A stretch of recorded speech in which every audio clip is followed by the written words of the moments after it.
Sorry, our regular is gone. Our remain has conference. I'll call this meeting to order and let's say the pledge of allegiance. I pledge allegiance to the flag, of the United States of America, and to the republic for which it stands, one nation, under God, indivisible, with liberty and justice for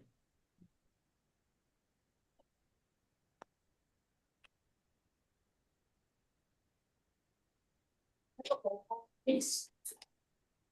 Mayor Pro Tem Fisher. Here. Trustee Check. Here. Trustee Hunter. Here. Trustee Foster. Here. Trustee Ostrander.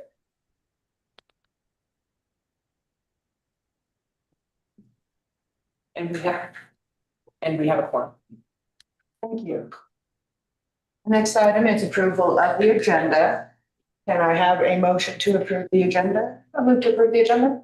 I'll second. All in favor? Aye. Any opposed? Motion carries.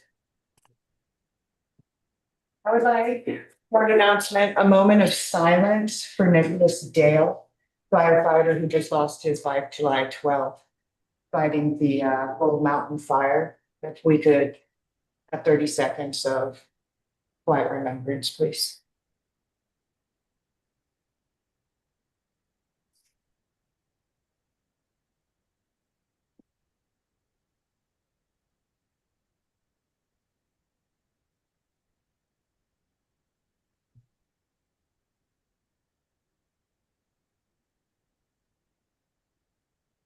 Thank you.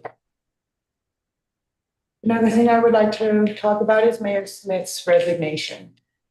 She informed staff, trustees today that she is resigned, has resigned. I will be stepping up as Mayor Pro Tem in the interim. And Sam, if you don't mind explaining the process of what we need to do now. On the July 28th agenda, we will have a resolution declaring a vacancy. The office of mayor is built just like when a trustee resigns, people will be allowed to put in a letter of interest.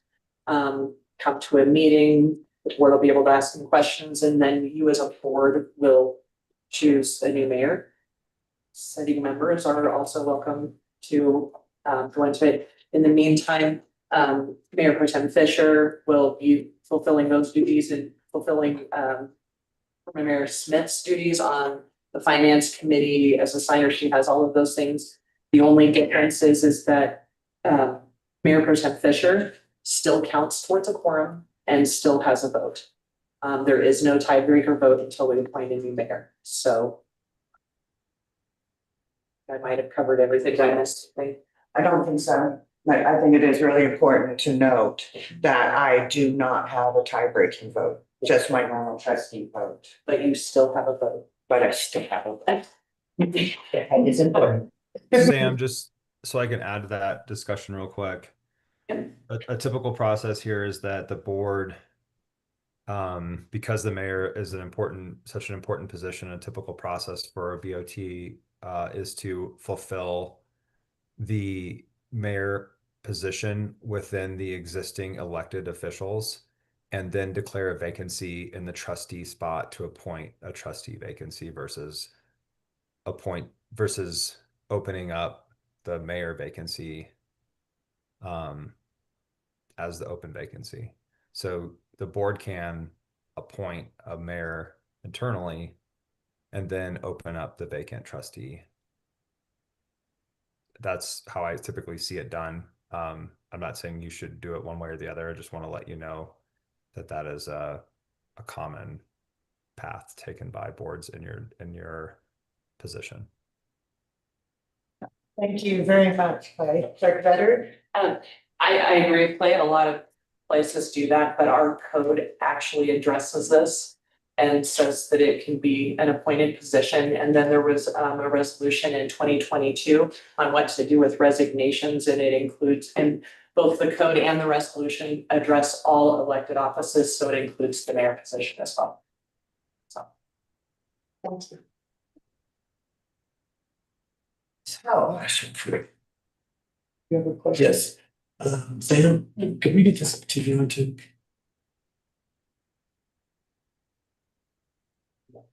Thank you. Yeah. I cannot see that far.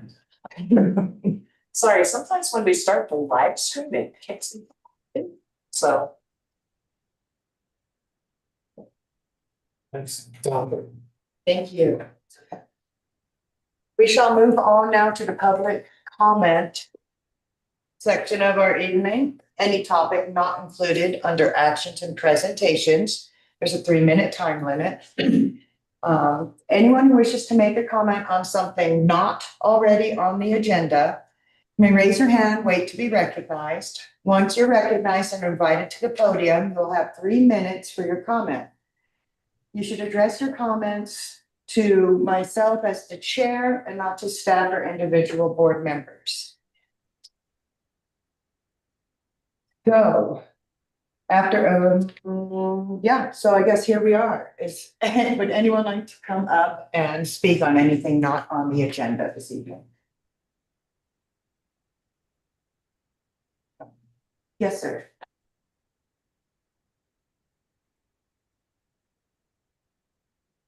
My name is Bill Brenner. Madam Mayor Pro Tem, I must apologize. I tried to engage a caterer to bring refreshments to celebrate the mayor's resignation, but I learned too late and they were already engaged. However, I do have intelligence that a recall petition is in the works for Lucy Hunter and Walter Scheck as the last of Mr. Wynn's sycophants left on board. I appreciate the candor and diplomacy shown in the board work session last week amid the revelations of administrative incompetence relating to the West Loop water grant. However, from the taxpayer's perspective, Mr. Wynn's lack of oversight and the mayor's cluelessness are outrageous and unacceptable. The breach of the public trust, reason enough in themselves for their removal from office or employment. Mayor Smith presided over an administration as closed and self-serving as any in recent history, including Mayor Bachman's. As mayor, Ms. Bachman oversaw the complete collapse of the town's financial records in 2022. Under her administration, the town's books could be off by anywhere from $20,000 to $160,000 on any given month. The administrator alleged a violation of Colorado budget law, and Ms. Bachman somehow managed to keep the issue largely from public view, and her failure of accountability included a separation agreement that included extra consideration, a bonus for the perpetrator. The town then spent undisclosed tens of thousands of dollars fabricating new books from the shattered wreckage left behind. Upon taking office, I asked how the audit of that year could ignore the allegations of violation of Colorado budget law. In response, Mayor Smith engineered my removal from office. She equated my attempt at accountability with harassment. I was charged with failure to be a team player and removed from office within weeks of asking questions about the money. Contrast this with Mayor Smith's alleged response to a staff inquiry simply asking what the process would be to lodge a harassment complaint against Stephen Wynn and Clerk Vetter. Mayor Smith allegedly told the employee it did not and could not happen. I beg to differ and point out the employee alleges harassment, intimidation, and bullying intensified following her conversation with the mayor, ending her unexplained dismissal, all detailed in a lucid 5-page complaint the board has in its possession. She nails the problem, an utter lack of accountability for Mr. Wynn, leaving the BOT, the Board of Trustees, blind to the toxic environment in Town Hall.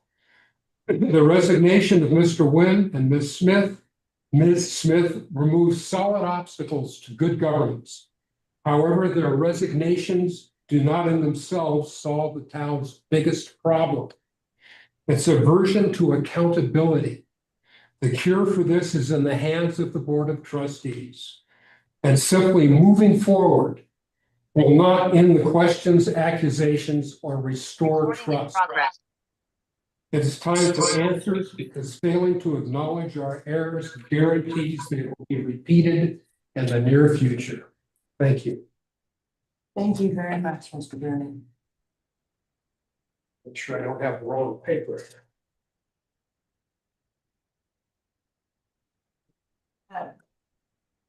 So, did you want us to come up?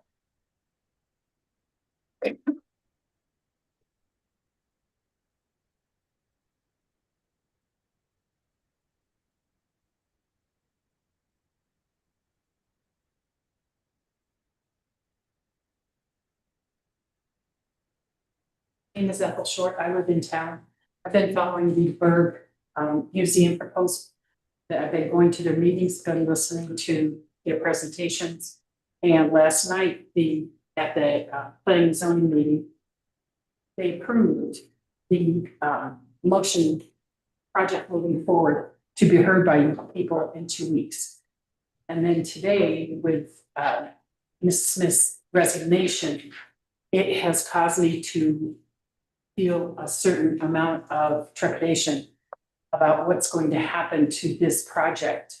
Because this is a long-term project. This thing's not going to be done in a week or a month or 2 months. It's going to take a long time to complete.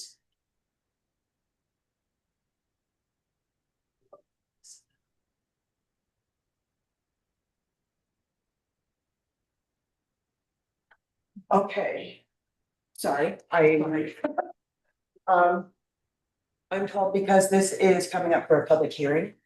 That we cannot discuss it because it would be ex parte communication. Right, I'm not asking you to discuss it. What I'm doing is expressing my concern that this project will be delayed somehow. And that's what I want you to know is that I'm very worried about this now, that it will fall by the wayside. And I don't think I think, in my opinion, personal opinion, that this project will only benefit the community, our children, adults, everyone.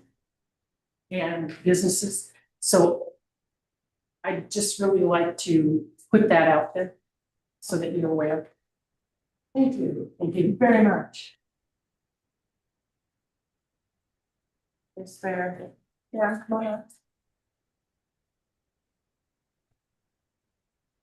I am Jette Carlson and I live in town. And I volunteer at the nursing home. And the whole thing with watering is a problem in a place like that. What I found out is that they can't really water at night because an employee needs to be there, which would be maintenance, to turn on the pumps after 7 o'clock. And because they get dishwater and they have certain pumps. And I was just wondering if that can be the only place that has problems like that. So as a consequence, they water in the middle of the day. It's incredibly wasteful. If there is a way we can address that, if there are maybe people already addressing that, I suggested timers.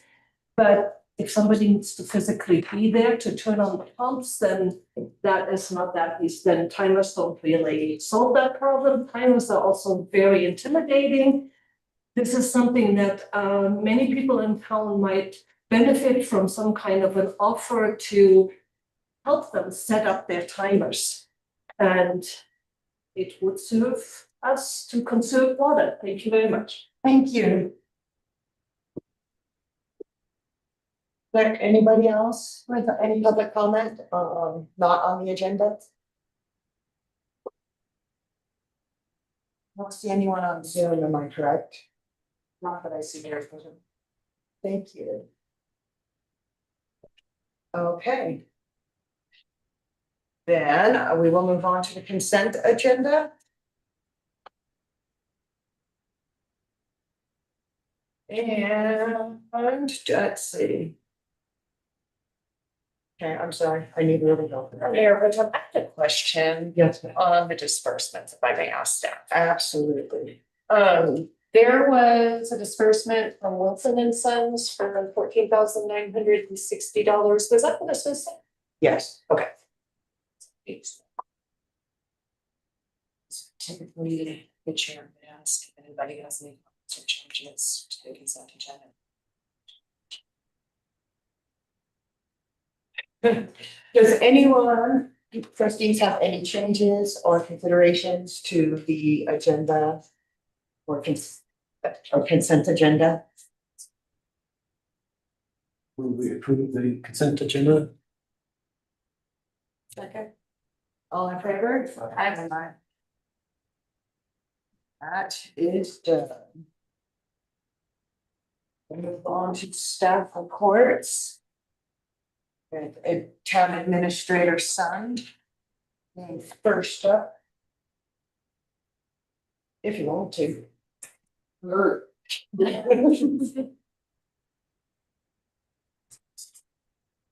the license renewals, I haven't gotten to them yet. That was in the consent agenda. Oh, yes.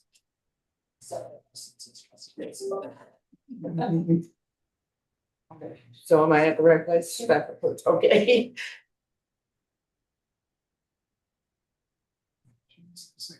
No problem.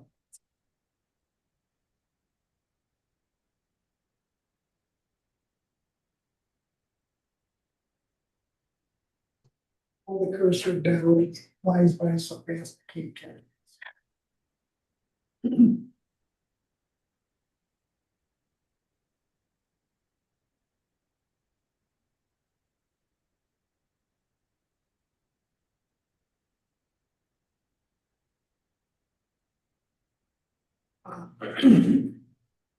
First, I'd like to ask Ashley to put on banner signs on the change of things. Yeah, of course. So as far as the project, we're pretty much wrapped up on getting everything installed. So, the signs for the welcome signs just went up on July 3rd for 4th of July. Here we can see them here. We got the one on the west side, east side. West. Directional. That one's called Flora, and the one on the east side is Fauna. They're both done by Kaden Matusak. And she did a really good, great job. We got to bring in the Creative Coalition to kind of approve the sketches and meet their designs that they wanted. So both those went up with the lighting as well. So each of them have 3 different lighting panels that are dark sky design that is approved by them.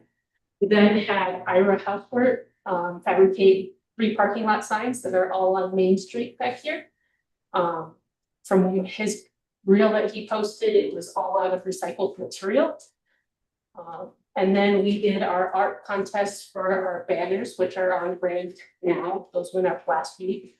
So we have 3 different designs, each have 5 banners put up, and then we'll rotate those in about winterish time for winter spring. So we're all complete. We're just waiting on all checks to clear as far as disbursements, and then we'll do the reporting and close out the grant.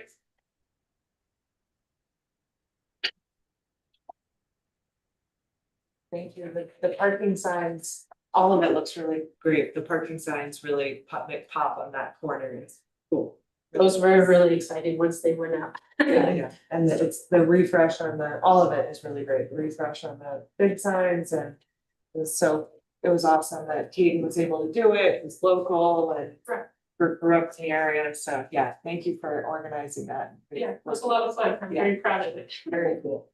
There's also, just for the public's knowledge, there's a new mural going up on the back of KVNF and also a new mural on the side of Pollinate, which were done by those respective businesses or nonprofits. So got all kinds of really great beautification going on. Yes. Making our town even more wonderful. So. We have 4 budgeted vehicle purchases this year. 1 is for police and 3 are the water fund. I've had some questions about the ones for the water fund, those are actually used by across public works, in that we may have to figure out a way to charging the other utility funds isn't so hard, but we gotta make sure we've got budget for the general fund. Charge that. And introduced the staff to buying vehicles off of the state bid. I used that quite a few times in different states, and it works really well because the state buys a lot of vehicles. And when you buy off the state bid, you can save quite a bit of money. And we're allowed to do that with our purchasing policy. It's called piggybacking on another government. And it works really well. So they're also looking at state bids for possibly other purchases too. You have a lot of options when you do that make it much easier to make sure it fills your needs. As I reported on July 7th, we are working on easements for the Western Loop project. We had a really good meeting today with the Road and Bridge department head for the county and also the county engineer. In terms of this project, we got a lot of clarification for some of the ways we can do the project. They don't have any problems with us putting the line in the county right of way, but they just had a few places where they had concerns that it maybe gets a little too close to the road or boring under the road. So we're going to talk to the engineers about moving the line a little bit to a couple different places. And also a pressure reduction station, possibly moving it to a little bit different location because where we proposed it, the road drops off a lot into the road. And if we put it there, it'd make it hard for the county to maintain the property. So we had a really good conversation, and I think it's going to help us move along much faster. We'll have to see if maybe it could even eliminate some of the easements that we thought we needed. But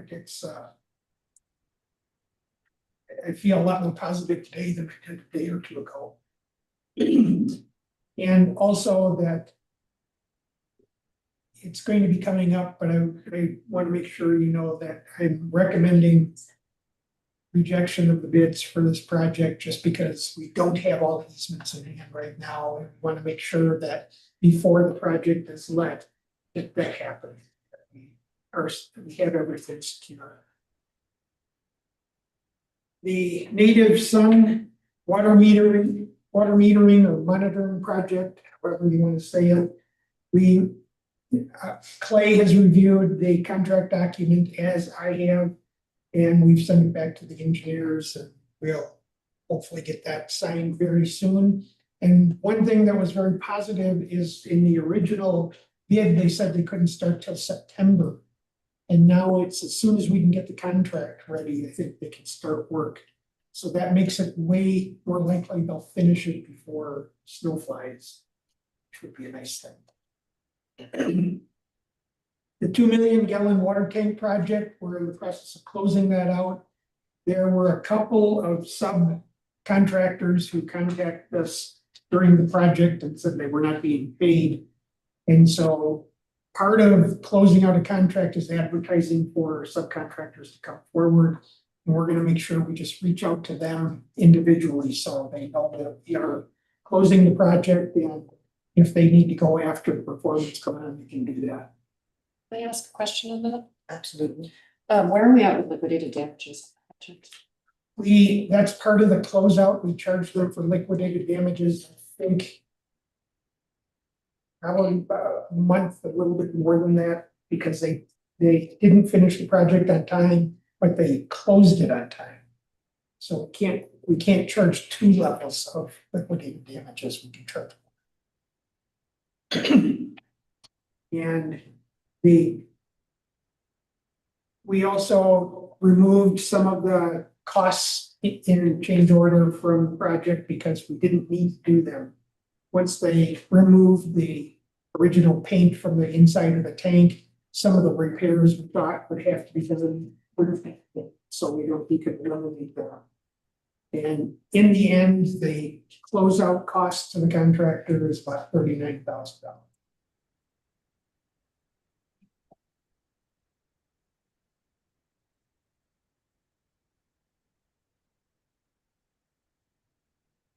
Did you have any questions or comments on any of the other things I put in here for the agenda? I'd like to give you a little heads up on subject items and what's coming. I don't know. I do appreciate the roundup, giving us a heads up, coming in. That's very helpful. Thank you. Sure. Okay. Then, looks like we might have Chief Lemminger. Right, so the department's now fully staffed in addition of officer/investigator Alex Cobb. Alex has investigations and command staff experience, we're happy to have his team member. He's been employed previously, so he's working those roles, that's a really good get for us, on our side, we're very excited to have him on board. I also want to mention that with festival and event season in full swing, the department's asking drivers to slow down and be alert to pedestrians. Foot and bicycle traffic has increased with more visitors in town. And I want to point out too, it's not just, for example, it's not just Saturday, right? We have people in all week, the week after, there's a lot of people around, just try and slow down, pay attention. A lot of people walking, biking, a lot of kids out. The department website and county website has been updated to link to some important websites regarding fire operations. Those links include specific fire updates, the fires in our surrounding area, as well as some mitigation tools and some evacuation tips. We're just asking everybody to stay vigilant with fire safety. And reach out to us if you have any questions or any of the resources you find on that page. And I just want to add that sometimes it gets a little bit lost, but it's not just that we have a fire and that's the issue. It's that there's these resources we can stretch thin as these fires continue to pop up all over the state and all over the West. So the response time becomes delayed. And those guys are doing an incredible job. It's plenty of us. The last thing I want to point out is that our department partnered with the Delta County Public Health Department to obtain several N95 masks. And those masks will be used to help protect residents from the area wildfire smoke. Those masks are available for anybody who would like one at the police department and at the front counter. Especially if you're having trouble or you have some compromised lungs or something like that, please feel free to stop in. Thank you very much. Rodney? Mr. Sir, Is Jordan on Zoom? are you here, Jordan? Yes, I am. Jordan was gonna cover the water and sewer portion of the public works department. Of this kind, so. Perfect. Jordan, would you like to give us a report, please, sir? Yeah, so water tank relining is complete except for what Greg had already touched base on.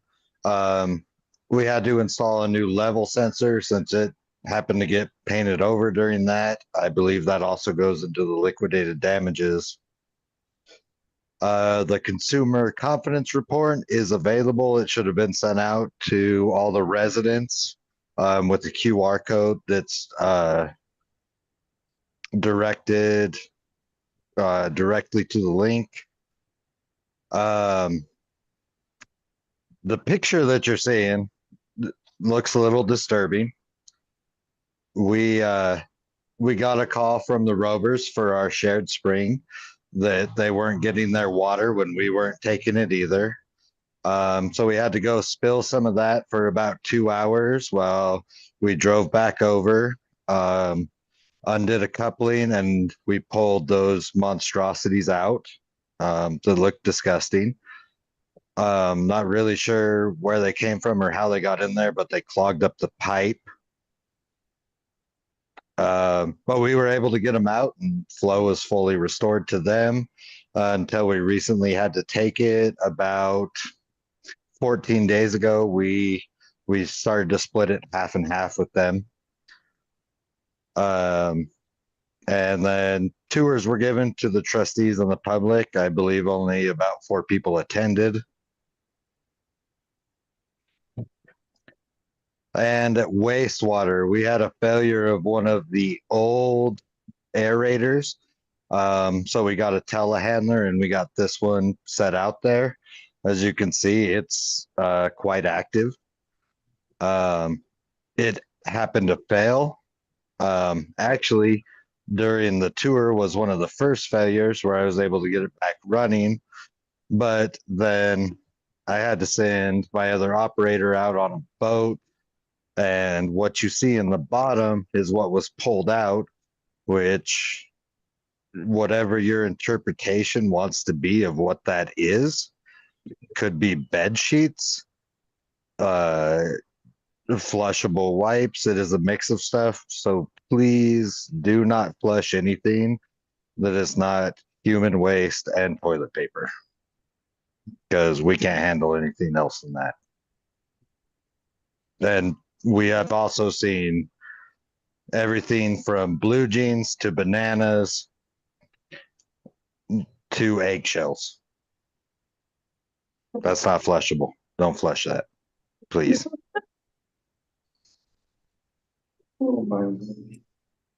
I think that's about the end of what I had. Oh, thank you so much. Oh. Why would someone flush an egg? Banana. It's like, My guess is that it comes from the school and the kids don't want to eat the banana with their lunch. Oh, good one. Just a guess. But I have also found rodents in there. I also found a $20 bill in there once, if anybody wants to claim it. How dry is it? It got dried out in the sun. Not sure anybody wants to actually hand that over as legal tender anymore. Not about gloves and sanitation. Oh, my word. So other than the obvious ickies that you pulled out, everything is going well at the plants? Yeah, everything seems to be going pretty smooth. I mean, flows are dropping off a little bit. I think we probably will be looking at some more water restrictions coming in here soon. Not sure what we want that to look like. That's going to be a conversation, but I would probably look forward to that in the next meeting. Okay. Noted. Thank you very much. So on this public works report, there hasn't really been an update to the board since Nikki left, so I wanted to try to take this time and catch you guys up as best that I can. In this report that I did, I'm trying to kind of show what a normal day is like for a public works employee and the things that we do. The first picture on the report is on the 100 block of Grand Avenue. Valve needed to be replaced, curb stop valve, which controls water to a building. So we had to cut the sidewalk and we report that sidewalk there. So we try to take pictures of the jobs we do during them before and after for these types of reports. The second picture of tree trimming. Tree trimming is an ongoing project that happens on an as needed basis, and throughout the year we try to eliminate hazardous branches that put people safely. If it appears that there might, if one is dying or it does not look like it's doing well, is hanging really low, poses a safety threat, we try to take care of that for the public. The next project there is pretty common work that Public Works does is patching roadways, trying to repair potholes and areas of the road that are rough. I know that's pretty common in Paonia, but we're doing the best that we can with the resources that we have. After that, springtime is massive branch pickup time. It is almost daily event. It's on my report, as I was saying, just to fully bring you guys up to date. We do that routinely, checking for broken branches that have fallen most in the spring. But branch pickup This next picture, this project, the 900 block of Third Street, it has probably been our biggest project we've done this year. I know that it meant a lot to the crew to be able to do this one. We got to replace 80 feet of sidewalk. We removed 2 dead trees and got the complete root ball out of the ground. And it looks really good. The crew did a great job on it. The homeowner that lives at that address was really happy and has replaced the trees that we removed. And so that was pretty fun job to do. If anybody's interested, one of the root balls is at Twin Lakes. It's as big as a car. So you'll notice it on the edge of that parcel. The Stewart Ditch project at Apple Valley. I'm sure most of you are aware that the culvert collapsed last year, and this winter contractor was hired to remove and replace that culvert. Public Works was responsible for doing the road repair once their work was done. So we completed that, and the pictures aren't the greatest on here, but the road was poured with concrete and it turned out really well. So that project is 100% complete. Next on the list is painting. I took a picture of the red paint. I believe that's Third and Poplar there. Most of the fire hydrants in town do not have a fire zone painted on the curb. So that's something that Public Works is trying to update throughout this season of painting. Of anywhere there's a fire hydrant, we have our 30-foot fire zone marked by red curb paint. And obviously we're maintaining all the current paint that is on the curbs and the streets, but we're working on where it needs to be as well. The signs that the board approved the last time I was here, I believe, are up. The project is complete of what we had ordered and they're installed. It's worth a note, as I said in that meeting before, that's not everything that needs to be replaced. And I would like to eventually get on a yearly maintenance where a certain number is replaced every year, so that we don't end up in the current situation we're in where the entire town signs need to be replaced at once. And we do, a certain area of town every so often, so we don't get behind on them, because there are still some more that do need to be replaced. As far as parks go, there have been concerns with parks this season. It's been really hot, not much rain. We're trying and doing the best we can to make it as appealing as possible. We've kind of been fighting that a little bit. That equipment that was approved by the board, the aerator and the new mower, has been really valuable. And I know that it's proper maintenance we're supposed to be doing that we could actually begin doing, because it hasn't been done in a long time. So the picture on the screen is we had a major break at the park in our irrigation system. It's a 2-inch line. And we knew there was a leak. We lost pressure in the pumps, but it took a little while for it to surface. And once it did, it turned about a 30-foot radius into a swamp. And we got it fixed, got pressure restored. And so that system is doing much better now. The last picture I have, Ashley already touched on this. Public Works assisted in the hanging and installation of the signs and solar lights on there. The project went well with no incidences, and I think it looks great. It's fantastic. Yeah, it's that artist did a really good job on.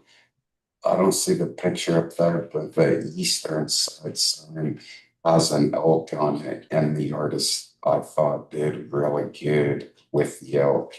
So, I believe that's our public works overall is doing well. We're staying productive and getting ready for the BMW rally is our next big thing. So that's all I have. Thank you very much. Yes, go ahead. Jordan passed his hand up. Thank you. Jordan? I also just wanted to say that we did hire one of the seasonal parks person, which is more of a beautification of the town person. And he has been working out really well. And the public works director position is live. So interested parties can do what they want with that. That's all I had left to add. Thank you. Thank you. Oh, I'm glad you guys have someone. Just one other thing is I've been talking to Jordan about doing a tour of all of the springs. Yes. And because of the number, I would just suggest breaking them up instead of spending the whole day trying to get to all of them. So if you're interested, I'd be happy to arrange it so that trustees can come with and can see most of them. The big ones are the ones that are going to be doing, we're going to be doing the monitoring, metering project on. So I would suggest going to them first before they start working on them. That's a great idea. As soon as we can get that away.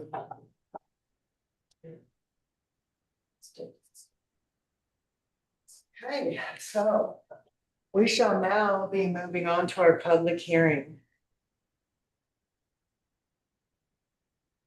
I will now open the public hearing to consider to transfer a hotel and restaurant liquor license from ED Food Yo LLC DBA Nido to Sweet Pea Kitchen LLC DBA The Pig and the Pea for the restaurant premises located at 201 Grand Avenue, Paonia, Colorado, 81428. The managing member of Sweet Pea Kitchen LLC is Chelsea Bookout, 608 Orchard Avenue, Paonia, Colorado, 81428. The purpose of the hearing is to provide a public forum for all interested parties who wish to comment on these applications before the Liquor Licensing Authority, also known as the Board of Trustees. The procedure for the public hearing will be as follows. First, there will be a presentation by staff. Second, there will be a presentation by the applicant. After these two presentations, we will allow members of the public to speak for up to 5 minutes. All testimony must be presented at the lectern after you give your full name and address, and I swear you in. Please do not repeat points made by others, but it is fine to say that you agree or disagree with a comment previously made. Please direct all your comments to the board and not to the town staff or the applicant. After receiving public comments, we will allow the applicant and town staff an opportunity to respond and answer any questions raised by the public comments. I will then turn the matter over to the board, and the trustees may ask questions of anyone who testified. We generally will not ask questions during the presentations. Finally, I will close the public hearing and the board will discuss the matter and may take some kind of action. Once the public hearing has closed, no further comment from the applicant or public will be taken. However, the trustees may ask for advice from the town attorney. Public hearings are recorded for the public record. Clerk Vetter, do we have proper notification? Yes, we do. Do any trustees have any disclosures? The applicants are friends of mine, but I have no financial interest. Okay, they're friends of mine also, but I also have no financial interest. May we please have the staff presentation? Thanks, Mayor Pro Tem. This gal came to me about looking into the transfer license. We went through all the normal rigmarole, the tons and amounts of paperwork. So after everything is said and done, Your applicant is Chelsea Bookout. The transfer is to Sweet Pea LLC, doing business as the Pig and the Pea, will be located at 201 Grand Avenue, Paonia, Colorado, 8428. The license is proposed to be transferred from Ed Fubio LLC, DBA Nitos. The license type is a hotel and restaurant license for the city, and a full application was received by the town clerk's office on June 11th, 2026. It appears from the application documents that the applicant is entitled to possession of the premises where the license is proposed to be exercised. The building is owned, not leased, by the applicant. In the 2 years preceding the date of the application, there has not been a denial of any liquor license application for the reasons that the needs and desires requirements of the neighborhood were already met by other existing licenses. And in fact, there has been a liquor license there for multiple years already. Sale of liquor at the proposed premises does not appear to be in violation of town of Paonia zoning, building, or fire laws or regulations. The location does not appear to be within 350 feet of any public or private school or the principal campus of any college, university, or seminary. Just a side note, in state statute, it's 500 feet. The town of Paonia changed it to 350 feet quite some time ago. That's why the number is different. Needs and desires of the neighborhood have already been established by the existing liquor license. And we posted the public hearing at the premises of Town Hall on June 18th, 2026, published in the Delta County Independent on June 25th, 2026, and mailed to the property owners within 200 feet before June 25th, 2026. You're at the public hearing now, so yeah. The clerk's office has found no reason whatsoever to deny the transfer of this license, and so unless you have any other questions than that, that would be our recommendation. Thank you very much. Are there any other staff comments?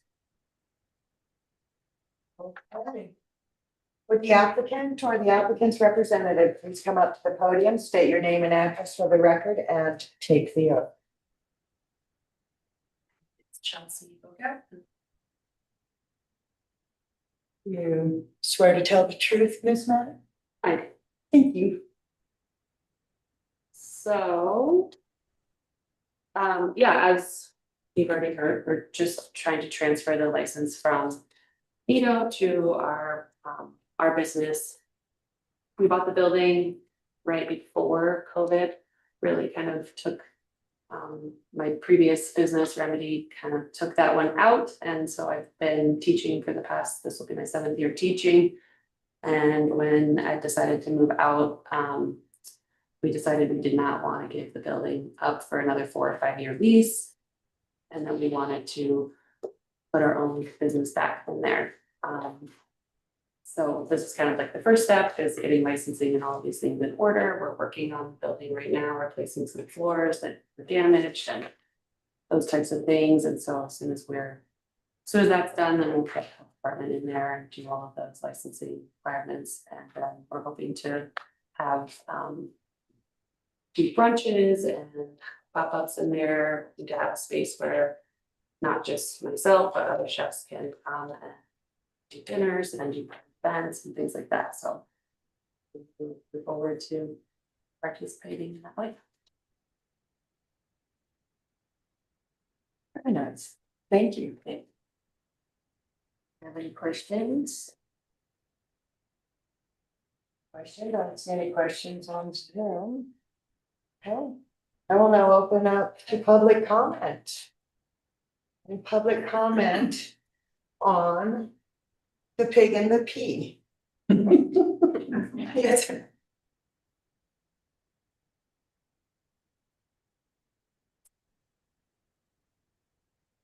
My name is Jasmine Nicholhausen, and my address is 210 Grand Ave, Paonia, Colorado. Do you promise to tell the truth? Yeah. So good evening, trustees.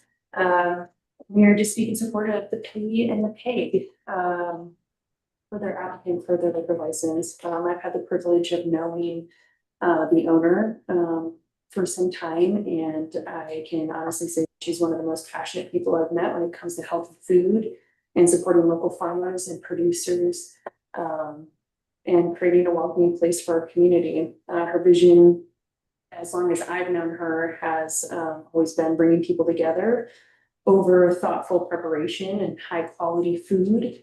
And she invests in our local economy on a regular basis. I believe that offering alcoholic beverages as a part of the dining experience is a natural extension to the Pea and the Pig, and it'll allow guests to enjoy a complete meal responsibly and community-focused environment to help ensure long-term success of business that reflects our values of our town. I have complete confidence that she will operate with professionalism, integrity, and respect for the responsibilities that come with holding a liquor license. Thank you for your time and consideration. Thank you, Catherine. Yeah. Is there anyone else who would like to comment?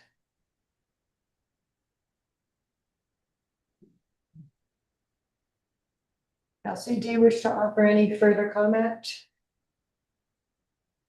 If anybody has a question, before the answer, but. Okay, I think I will close now the public comment portion of the public hearing.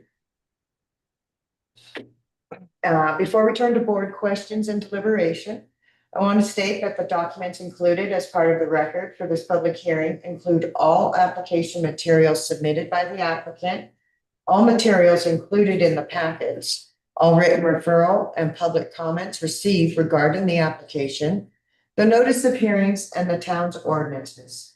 Does anyone have any objection to the inclusion of these items in the record? Okay, now we go and questions from the trustees. Just a comment that I see absolutely no reason to deny this. Definitely be in favor of approval. I concur with that. Okay, well, that's suiting. Now what do I do? If there's no further discussion by the Board of Trustees, I shall entertain a motion. Oh. Just close the public first. I thought I did, okay. Hearing none, I will now close the public hearing and turn the matter over to the Board of Trustees for consideration of the matter listed on the agenda. I thought I did too. Okay. Public. Oh, public comments, aha. Okay, public hearing part is now closed. Madam Mayor Pro Tem. I'd like to make a motion to approve the application to transfer the hotel and restaurant liquor license from Ed Fudio LLC DBA Nido to Sweet Pea Kitchen LLC DBA The Pig and the Pea for the restaurant premises located at 201 Grand Avenue. Second. All in favor? Aye. All opposed? The motion carries.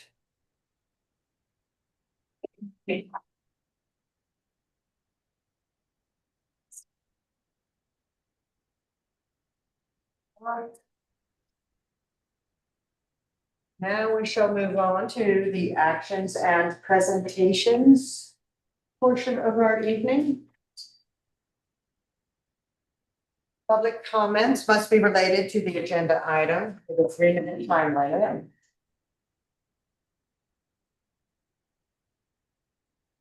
First item is consideration of appointment to the vacant seat on the Board of Trustees.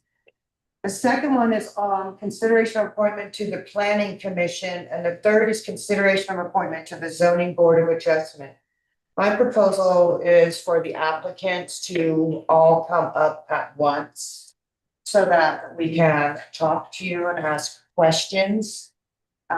Since there's a few of you and 3 openings, I just thought it might make more sense to do it a little more informally.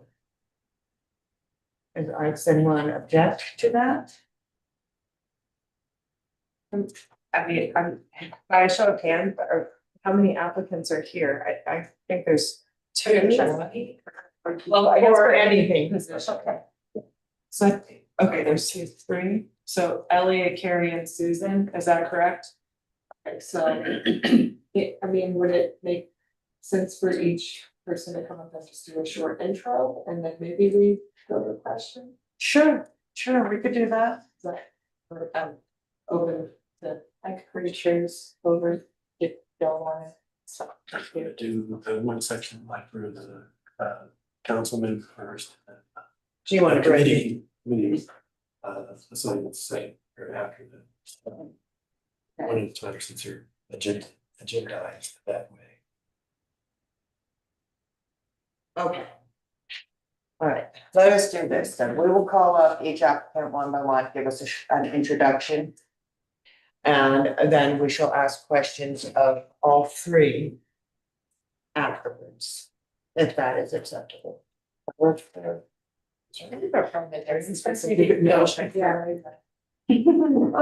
sorry. Slightly better. We were discussing how, because we have the three vacancies and we have our three applicants here. Plus Carrie, no, we have everything here. I was going to have the applicants come up, do a short introduction, and then we would ask questions of all three of them at the same time. Yeah, if that's what you guys are comfortable with, that's absolutely. Or one after the other, try and fill each position as it comes up on. Oh, no, you have to go by agenda item, I'm sorry. Okay. Because otherwise, everything gets all confused then, so it's just easier to keep it that way, but. Okay, so, Town all right, so applicants for consideration for the vacant board of trustees. Elliot Brown, would you like to come up, please, sir? Elliot Brown in town. Thanks for your time today, everybody. I've been here about 9 years now. I'm an agronomist by training. I'm a plant geneticist, so I've been involved in farming. I've been self-employed for most of my career, so I'm farming scientist and business person. I feel like I have a good connection to the community and know what the people that live here need and want. And I feel like we've gotten to know each other a little bit over the past couple of months. So I'm happy to be here and happy to offer my services to help the town. Very much.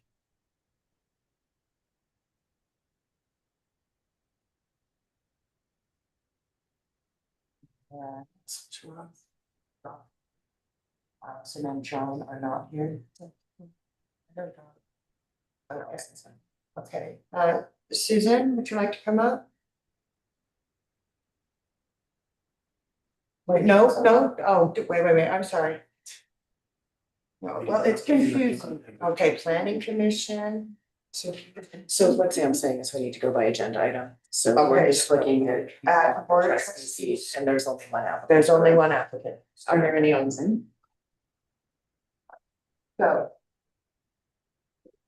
So we have Mr. Brown to consider. So now what do we do? Yes, clerk?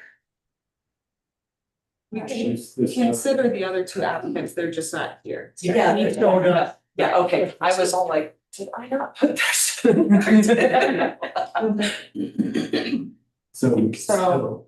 In addition to Elliot, who we just met, there's Allison Elliott and then John Emmett Everett. Yes. And John included a letter of interest and Allison did not. Yes, he did. Mr. Everett expressed interest in the planning commission also. Right. So.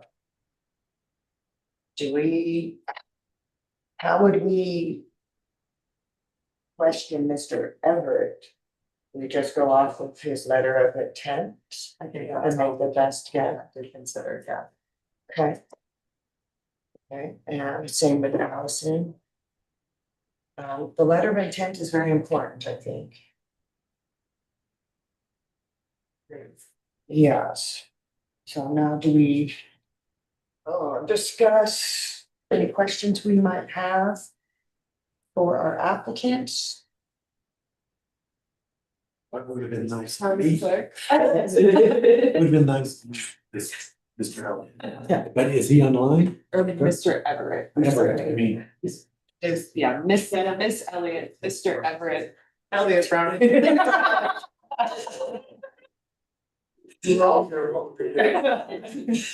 It's okay, we're just not used to having so many people interested at the same time. Right. During this process, we typically have board discussion and then do a vote. Yeah, you can do that. I mean, since Mr. Brown is the only one here, I mean, if you would like to answer any questions you may have, that's completely up to him. It's just something that you guys have used in the past when you have multiple applicants and they're all here, so you know, kind of get a better feel for who they are.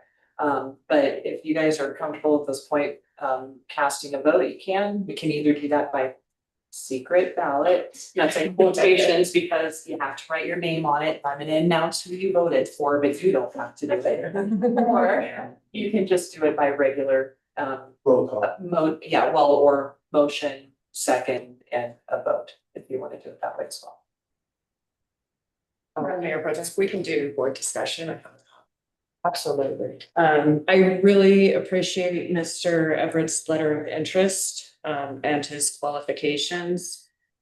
But also, acknowledging that, it's Elliot Brown, right? Mr. Brown has been attending most of the meetings and is the one candidate who's showed up this evening. I just have one thing that I need to disclose. Mr. Everett, John Everett, serves on the board of an organization that I am a contractor for. So I spoke with Administrator Sun earlier, where, you know, it's not a direct conflict of interest because I don't report to him, but I did want to disclose that. And if the board feels that it's inappropriate for me to vote on this, I'm happy to recuse myself. But it's, you know, just putting that out there and giving you the best to decide if you think that's easier to do. Please don't recuse yourself, we wouldn't have quorum for that. No, okay. With the disclosure, transparency is there. I think can you make an unbiased decision? I can. That I think we're good. I think. Yes, if you have no financial stake in the decision. Yeah. I also agree. Mr. Brown has shown up for every meeting. He also joined us for the tour. Asked great questions. He's very involved. He's calm. Just saying, it's a benefit. It's a bonus, and a communicator. And I think, communication is very important. And that's where I stand. Well, since Mr. Everett has shown interest in the Board of Trustees and the planning commission, I think we have just considered and for the planning commission and make a motion to accept Elliot Brown for a council member. And if there's not more discussion, I guess I can make that motion and just vote. I move that we accept the application of Elliot Brown for a position on town council. A second. All in favor? Aye. Aye. Mr. Brown, welcome. And we will have another trustee position opening, so people should also apply again. Yes. We may. Oh, okay, right, and sorry, fine. I have a question on process, so when does Mr. Brown get sworn in? Are we gonna do that now? I mean, I can if you give me a 5-minute recess. Without my deputy clerk this week, and Ruben's the one who does all the fun stuff, like has name tags ready and make sure that. I would love a 5-minute recess then. I move for a 5-minute recess. Awesome. I'd love to have you join. Okay, that's 5-minute recess. And my second. Second, all in favor? Aye. 5-minute recess.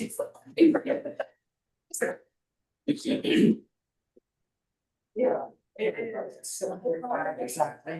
Yeah.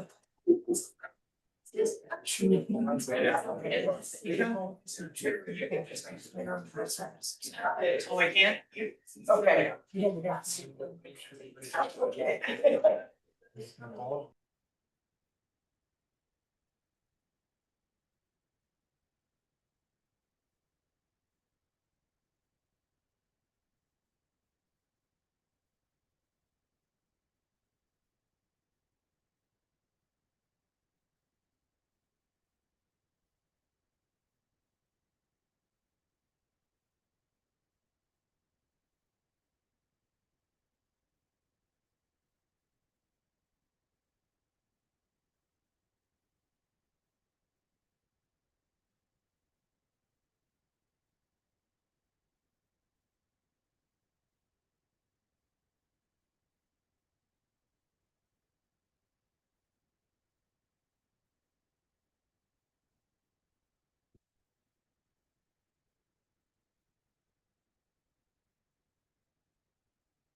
Is that what you? I'm gonna have to ask you guys to meet so I can, it makes a better picture for Mr. Rounds.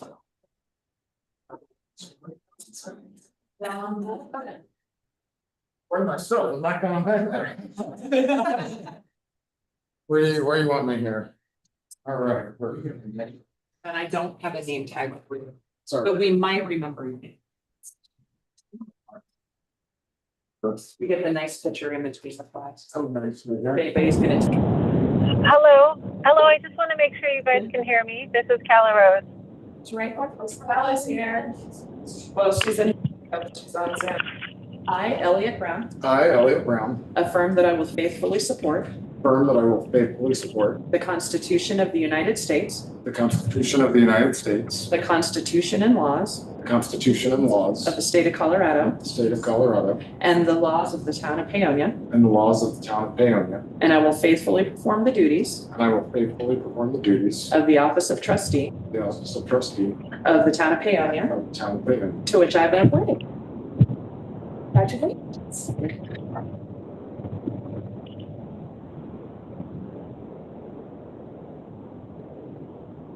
Come aboard, my friend.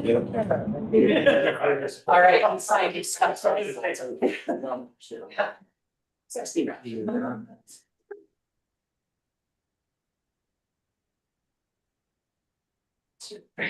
right, look at that, full board. Tasty. And Cal is on Zoom now. Oh, it's a full. Hi, can you guys hear me? Yes, hi, Cal. Trustee Oh, great. Ostrander. Okay. All right. Welcome aboard, Elliot. Thank you.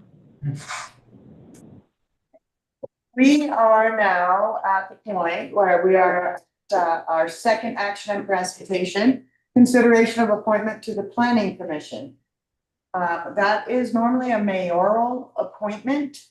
Because we do not have a mayor right now, perhaps the appointment can be made by the trustees, all of us trustees. Because I'm just mayor pro tem, not the mayor itself. As clerk better, is that legal? Yeah, you can make your decision on how you're gonna appoint somebody, however, and there's usually discussion from the board whenever there's an appointment mayoral or not in this, so. Okay, perfect. And that works.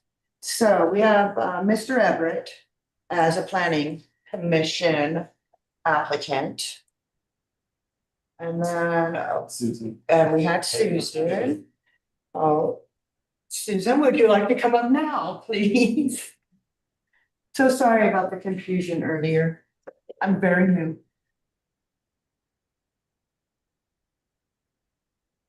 My name is Susan Pagano, and I'm a resident of Paonia. I respectfully ask that you consider my applications for both planning commission and zoning board adjustments and appeals.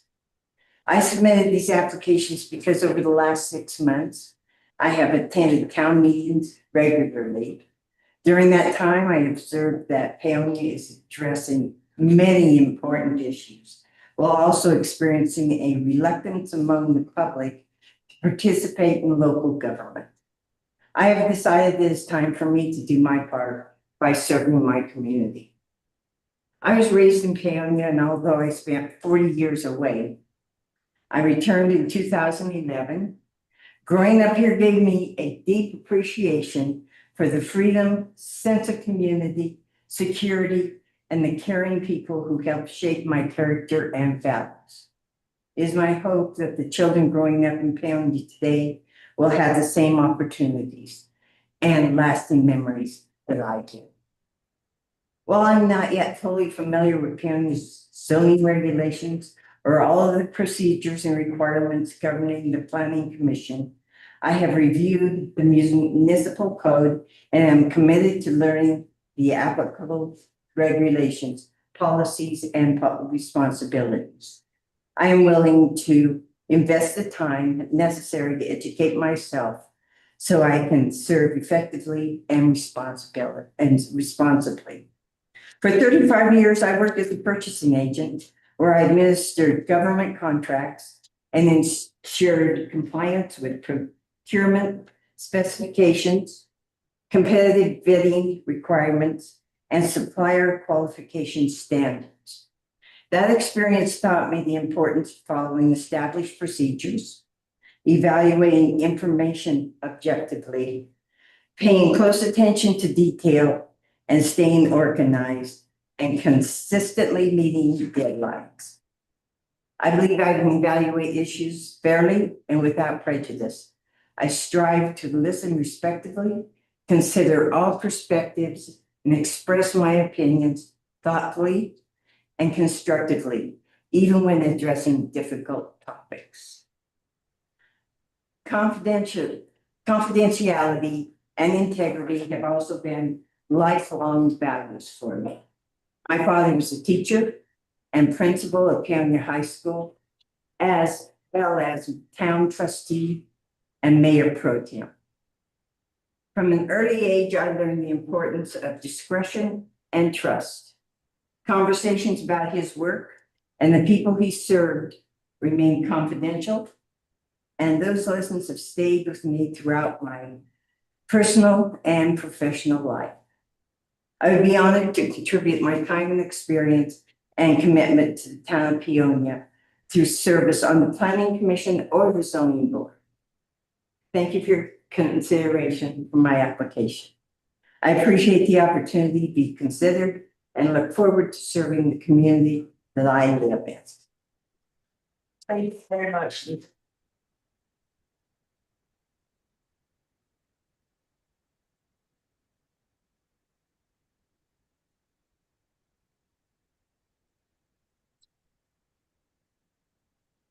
Susan and Ron. Well, trustees. We have one applicant here. And again, Mr. Everett's application on file. Do we have any questions for Susan?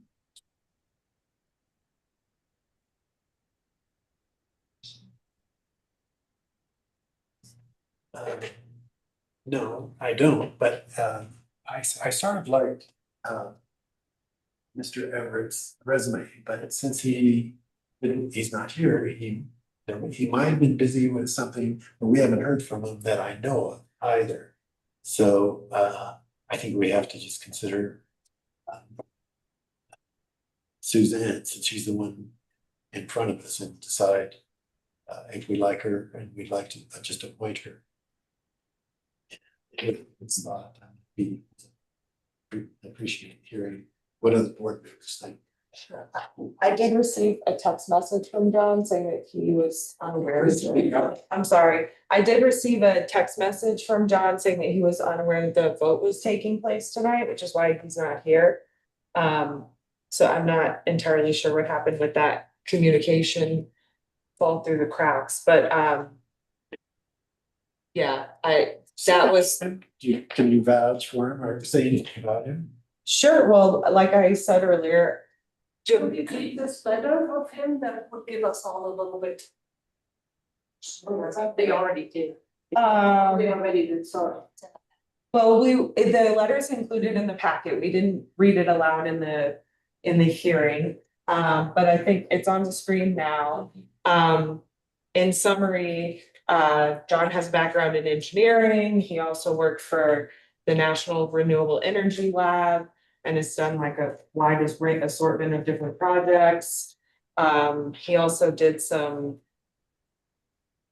where was the reference where he was doing, he like did some work at, federal project officer in the Industrial Efficiency and Decarbonization Office in Washington, DC. So he's, I think he's got an extensive background in parliamentary procedure. I know John from working I'm a contractor with the North Fork Valley Creative Coalition. He serves on the board of directors of that nonprofit. He also is an attorney.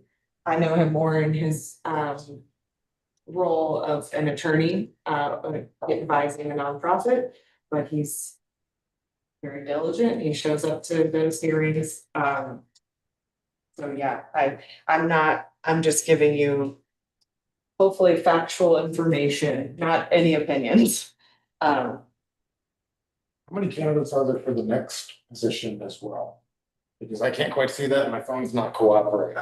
For the zoning board of adjustments, there is. Three as well, okay. Consideration, if we didn't have many down there and she was interested in both, that could make sense. Right. Yeah, there's 2 for the planning commission and 3 for the ZBOA. Well, I do feel that a person that shows up is a person that shows up. That shows a commitment. A level of integrity. Well, I have a question for Susan. Go ahead, come up there. Yeah, please. Do you have a preference for which commission you'd rather serve on? The zoning board of adjustments or the planning commission? I really do not have a preference. It really does not matter to me. Right? But I know it only has to be one, it's just fine. Are any of the other zoning commission applicants here? Carrie is. Yes, sir. And I believe one is also. Zoning Board of Adjustment. Oh, zoning, yeah, just for the next position. Okay, so There's three on that, like, I think it's reasonable to give preference. Yeah, I know, I just turned it up and my phone's not go up. Oh, here, do you wanna? Well, Yeah, we just. I think it's reasonable to give preference to somebody who's in the room, but I also think it's okay to consider the applications that we've received because they were submitted to us for consideration. Yes. The reason I commented as I did for the board seat was because now trustee Brown has come to every meeting for the past many Yes. meetings and has been, a face that we see all the time. Yes. In this instance, because Ms. Pagano is applying for 2 different positions, I would think it would be okay. Also considering what trustee Foster said, and there may have been miscommunications as to why he's not here. Because Ms. Tristan also was unaware that the vote was tonight. So I think, so. There was multiple applicants that, were not, that apparently there was some kind of lapse in communication about the vote being tonight for more than one applicant that we've heard from now, so. But again, I think Susan has been present at a lot of hearings, involving multiple topics over the past few months, so. Really appreciate her participation, sounds like she has very applicable experience, obviously is well versed in the community and the history of the town, which is all, very relevant to both positions, I think, sorry. Your district's before we make the next. Yes. We have to do this one. Yes. John's qualifications are impressive, and for the planning commission, I thought, wow, that would be a great It fit. does seem like a really good fit. Yes, yes, indeed. Yes, indeed. And that's your experience with them being,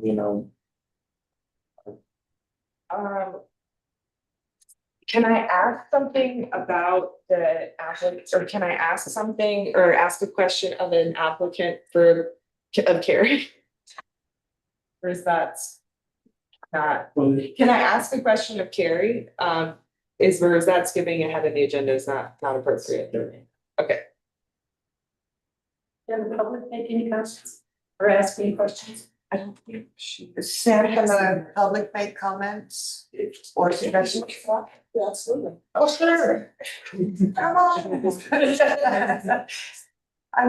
We would love to hear it. That was short, I live in town. And John was my neighbor for the last year and a half. And I came to know him because I also had worked a little bit with the Creative Coalition. And, we didn't share a fence, we shared a back alley. And he lived overseas for a number of years, built hospitals overseas in India.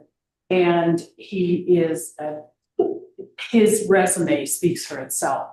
And I think, in my opinion, that he would be extremely qualified for this position, the one that we're talking about now.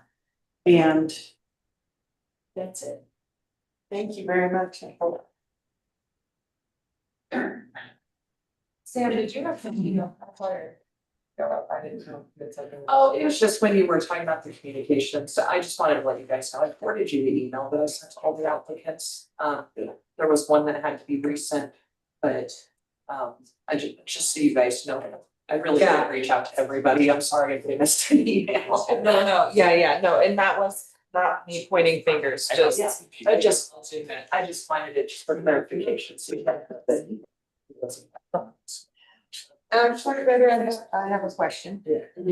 We can appoint somebody who's not here. Yes. Yes. Yeah, well, and you also have the added bonus of since he's already speaking to somebody and expressing that he's not here just because he wasn't aware and not because he decided that he's not interested. That's usually why most people don't appoint somebody when they're not here, is because they wonder if they may have changed their mind about serving. But it sounds like you have a very clear cut answer to that. Okay, thank you. Mr. Bruner?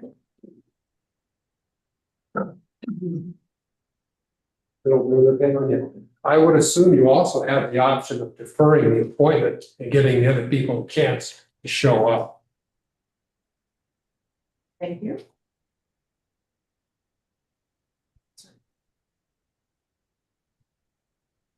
There's an option, I mean, I guess we do have the option.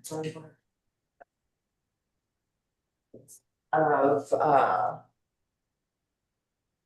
not appointing a, okay. Clerk better, Sorry, I just thought of this with the mayor's resignation yes, and the fact that we're down, we do have public hearings that are scheduled, so you're really taking a chance on possibly not having a quorum if somebody is sick or something like that, just to take into consideration. that is a big consideration, yeah. We may have another opening. Oh, right, So that's. it seems like it's a good fit, and we should probably. I think we can make a decision based on this resume. It sounds very impressive. Yeah, I agree. With the community referral as well. Is there any other public comment on the planning commission position? Hi, Terry. I would like to withdraw my application, the zoning board of adjustments. I had submitted it in an effort to fill a spot, but really I do struggle at the time. Okay. And if there's somebody else who is interested in it, and I'd like to give that opportunity for them. Okay, but thank you. Thank you for being willing to serve. Yes, Yeah. absolutely. We appreciate One you. of these days I'll step back in. Okay. So.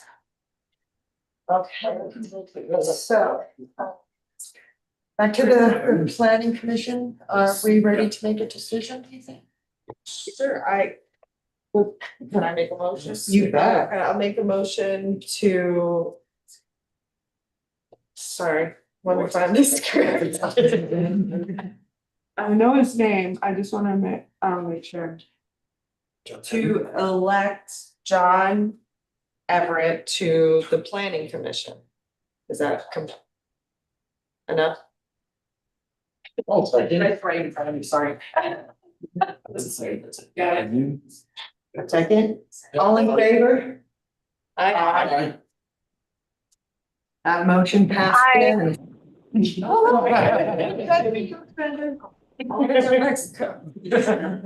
Oh, nice. Okay. Done. So now we are on the zoning board of adjustment appointment. And for that, we have Susan and Sharon.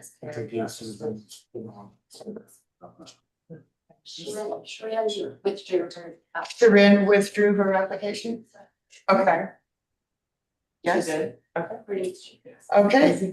All right. Well, then you know what? We're gonna make it a little easier, isn't it? I move to appoint Susan Pagano to the ZBO. Second. All in favor? Aye. Good. I didn't know. Hi. Thank you. And thank you, Mr. Pagano.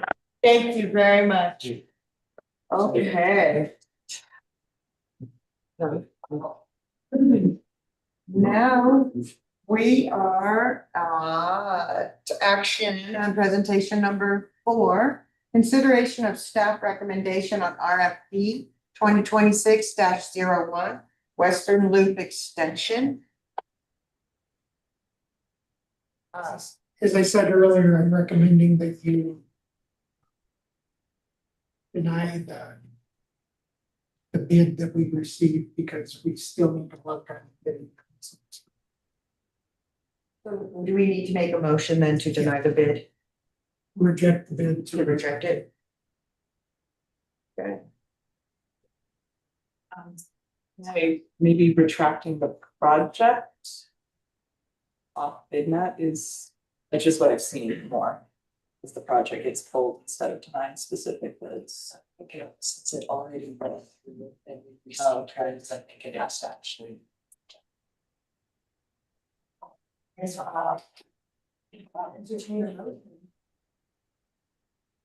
there any public comment on rejecting the Western Loop extension bid? So we have all the easements and correct ducks in the row. And I don't see anyone.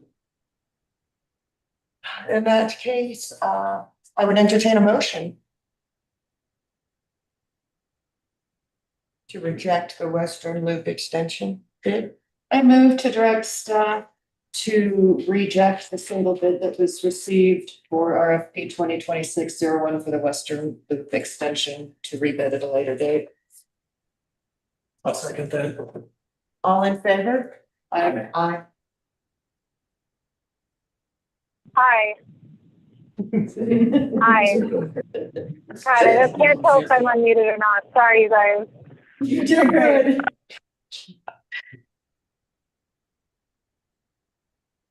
Okay, presentation action number 5. Consideration of authorization to administratively review building permit applications to add bathrooms.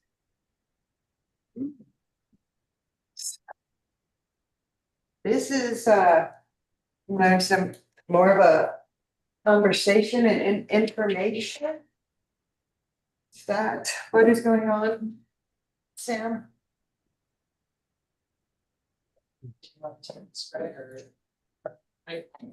Right, you want me to do it or?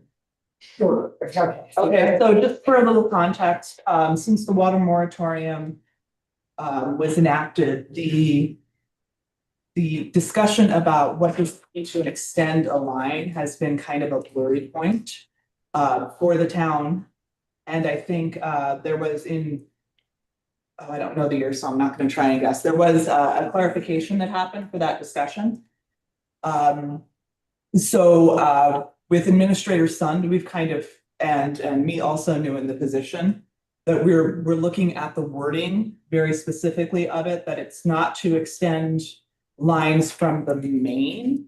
And I have, just as everybody in my position before me has, out of hand rejected all building permits by instruction of the town administrator that include a remodel that extends the past the current footprint of the house that has an additional bathroom because that has been interpreted as extending the line. But after reviewing and some discussion, we don't want to make this decision on our own. So we were hoping to have a discussion about if it seems fair and in line with the goals of the water moratorium to be able to approve extensions to houses, like not accessory dwelling units, not like it looks like an accessory dwelling unit, so it probably is kind of things, but to an extension with like a master bedroom and a closet and an additional bathroom, and to be able to approve those instead of just rejecting them out of hand because of the moratorium. Okay. So it's more of but the bathrooms, adding a bathroom is just adding some plumbing fixtures, basically. Yeah, as opposed- not tapping a new line. Exactly, not tapping a new line, not pulling from the main. Now, if people wanted to add additional houses or things like that, it would definitely be tapping the main and that would still be denied out of hand, or turning something into a duplex, for example, that would also be denied out of hand. So it seems to me, and make sure I'm understanding clearly, if someone wants to add a bathroom or remodel their home, that is now not gonna be denied to them. That is what our request If you is. approve it. that's If you approve it. If the board approves it, then that would eliminate that whole headache for homeowners. Exactly.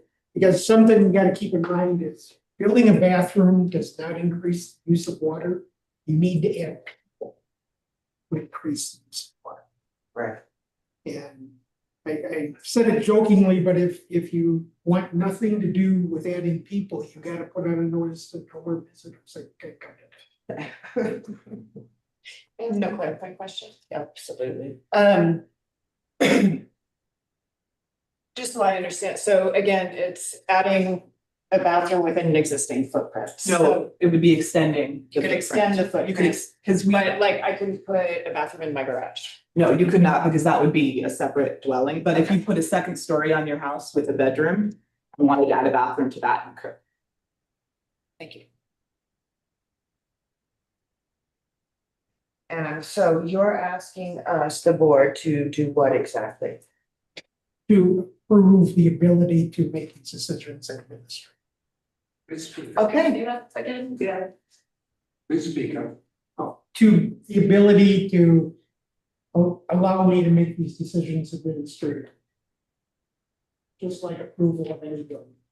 So instead of having to take, for example, each one to, because if you want to challenge a one moratorium, it comes to town council. So instead of individuals having to take their building permit that's been rejected to town council and have you review them individually for a yay or nay, I think that's permission to make a decision. So I'm correct, the original. I'm sorry. Oh, sorry. The original context. I was- couldn't hear that. Go ahead, trustee I'm so Ostrander. sorry, you guys. I can't tell if and when I can talk, so I'm just gonna ask my question. Are you saying that this would essentially allow people to build up and not, a water moratorium would not apply to them? No, we're reinterpreting the water moratorium itself because it says you cannot extend a new line from the main, very specifically, so that's the town's main line. And so if you are doing an extension to your house, whether it's up or to the side, I don't think directionality matters. You don't get a second water tap for that. You don't extend another line from the main. You just add another, add bathroom. It's still the same line from the main that you're using. Whereas if you wanted an accessory dwelling unit, like a mother-in-law house, that would have to have an additional water tap and an extension from the main, which is clearly not allowed in the moratorium. Okay, so then someone couldn't just say, oh, I'm building a fourth story, it's not an extension, but that would count as an extension. Really hard to hear you, trustee Ostrander. Could you repeat your question? Yeah, I'm so sorry. I just want to clarify. Is that the case then that building another story would count as an extension of the home, an extension of the line? That's the very question that we're discussing right now, because it has been interpreted by staff specifically at the administrator's instructions that has been considered an extending a line. And we are asking permission to change that particular interpretation, that is not extending a line, that is using the same line you've always had. And okay. I did ask our attorney. If I could. Yeah, thank you. I know it's also hard for me to hear you all. If I could ask everyone to speak really clearly and slowly for this part of the discussion, that would be super helpful. Thank you. Sure thing. So it sounds like the original blanket refusal was erroneous. and you just want to correct it so that it doesn't have to be a perpetual paperwork of everybody before the board. It's kind of like the meter, you know, like there's no new meters going in and there's no extensions off where the meter comes to, but anything you need to do to your house is fine.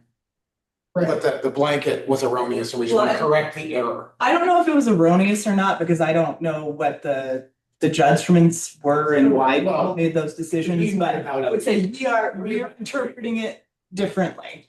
And we do, as the administrator has mentioned, the lawyer has weighed in on this interpretation and agrees with it. What stops someone from like adding a duplex? And putting in extra room or an extra story? It's the whole building permit process, so if they're doing something that creates a new residence, they would be required to put in a tap, which cannot be approved. Okay. So all of those come with plans, and our inspectors look at the plans before they go out and inspect what has been built, and if they find something different, they will ask it to be torn out before it gets approved and gets a certificate of occupancy. So, yeah, so we're not doing anything to affect the moratorium. Right. This is just a reinterpretation of what adding the bathroom is. And I would definitely, public comments is very important for this. Okay. Yeah. Any public comment on this? Come on up. Hi, my name is Paul Larmer, and I live at 601 Orchard Avenue. And I've been in this town 34 years, and I love my house. It's a little 2-bedroom, 1,000 square foot house with one very, very skinny bathroom. And it's sort of difficult for me to navigate with my crutches, and I'm kind of seeing the day ahead. I want to die in this town as well, and that I'll need to have wheelchair access to a bathroom. And so I have put forward an application to the town for a bathroom, a new bathroom, more ADA compliant for a wheelchair to move around, to go to the sink, to go to the shower, to have a bench and a shower as opposed to the little tub that I have. And you know, I looked at trying to improve the bathroom I have. It's a 2-bedroom house. I would have to take out one of the bedrooms basically to make an accessible bathroom. So my request was, I got the very polite denial from the staff, and my request would just be that I could build this for my future. And I'm not bringing a bunch of people in to live with me. I'm with my partner Carol, and we plan to live there as long as we can. My name is Jay Kenny. I am a lawyer. I don't live in town. I represent Mr. Larmer.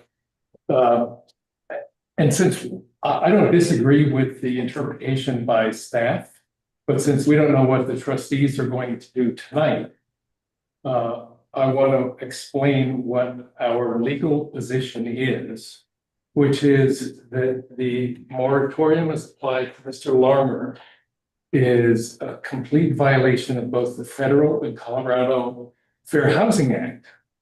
So this looks like a facially neutral application of the ordinance, right? It applies to everyone. Anyone who wants a building permit can't get one, even Mr. Larmer. Problem with that under the FFHA is, imagine if you can't see and you need a seeing eye dog, but you're in a housing project where they say no animals. And the housing project people say, well, no animals, it applies to everybody.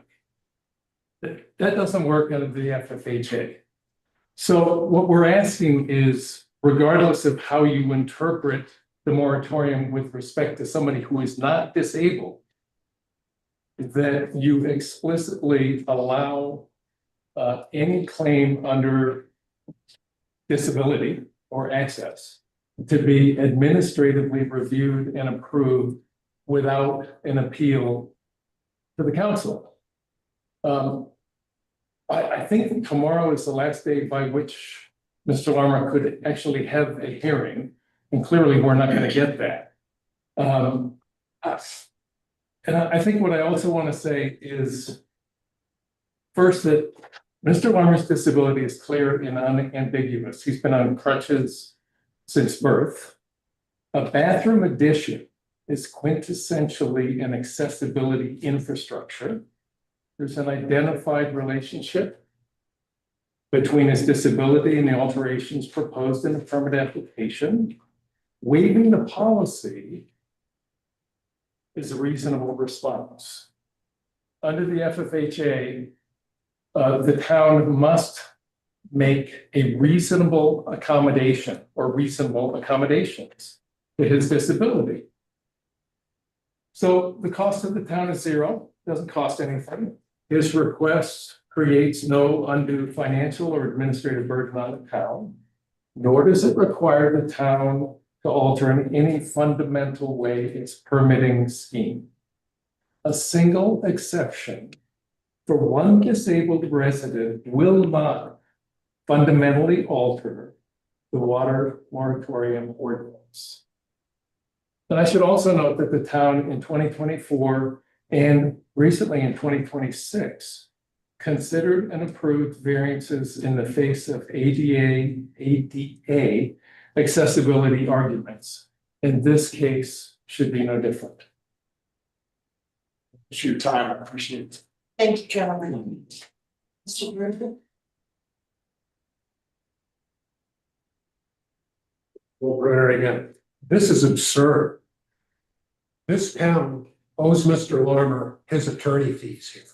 This is a screaming example of Mr. Winston. The water moratorium hinges on dwelling units. There was an update to the water ordinance, probably 2024, that specifically clarified that it's kitchen that determines the presence or absence of an additional dwelling unit.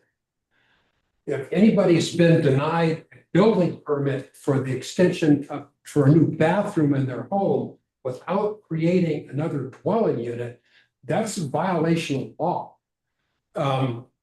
The problem that I have with an administrative approval of this is, number one, it shouldn't have to happen. And number two, there's a very closely related issue that surfaced at the zoning board of adjustment meeting last week, where a home with an ADU that's been in existence for a long time was the subject of discussion. And the thing that is being missed by everyone connected with this town is the rest of the water ordinance. And the water ordinance says that a tap is presumed, please don't interrupt, Walter. The tap is presumed to apply to one dwelling unit or commercial unit only. And if that this applies to everybody with a tap, regardless of the current condition or the length of service, and on the sale or on the property or on a determination by the administrator, anybody except a very narrow exception of single businesses with multiple taps prior to the original water has to comply with the current water ordinance, which limits a tap to serving one dwelling unit. And this is a central problem with what's going on with ADUs and STRs.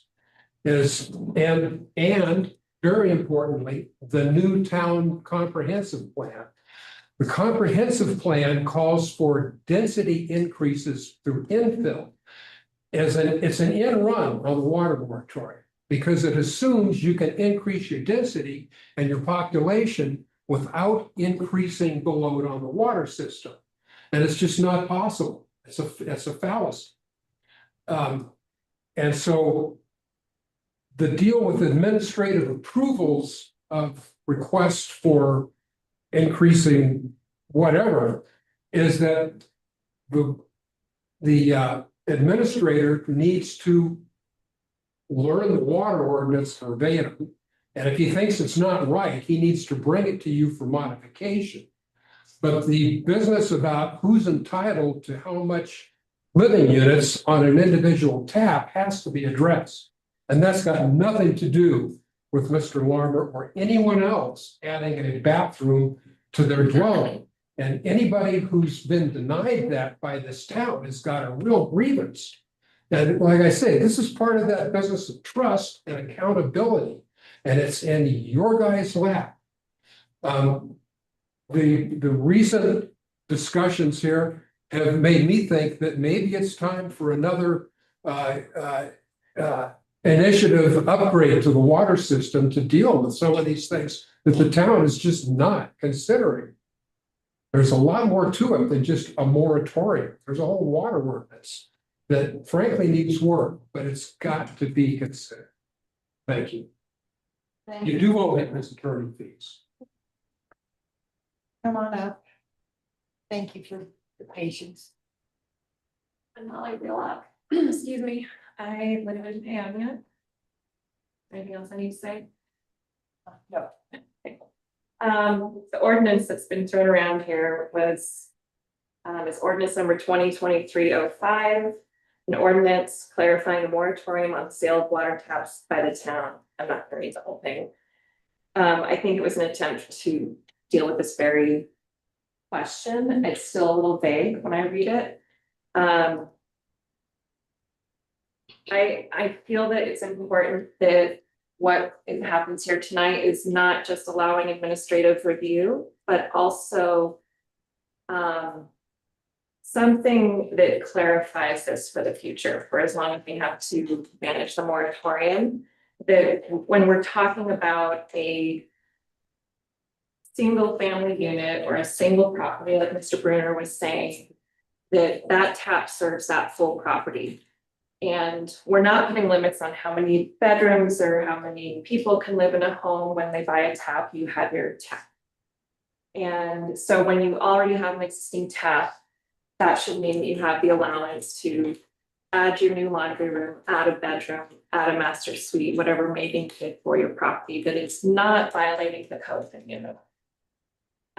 So I would just like to see something that goes an extra step to kind of solidify this for the future for all future applicants. Thank you very much. Jordan, I see your hand up. Yeah, so I kind of interpret it as long as your water is being metered, I don't see the problem as long as you go through the proper building specs that are held by the town. Because like everybody else is saying, and I did miss a little bit of this, but if you're building onto your house, of course, you're probably going to put water somewhere else. That's still getting metered. As long as the water is being metered properly, I don't see what the issue necessarily is. It can become a problem if you're going to have one lot on a 5/8 to 3/4 inch meter that's going to put 5 additional dwelling units on it. But just like an expansion, I don't really understand why that's an issue, because, you know, there's 3-story buildings running off of that same meter. I guess some clarification on if that's wrong would be great, like just useful for us too. I don't know where that stands, but it seems a little crazy that to build a bathroom, you have to have a whole new water tap.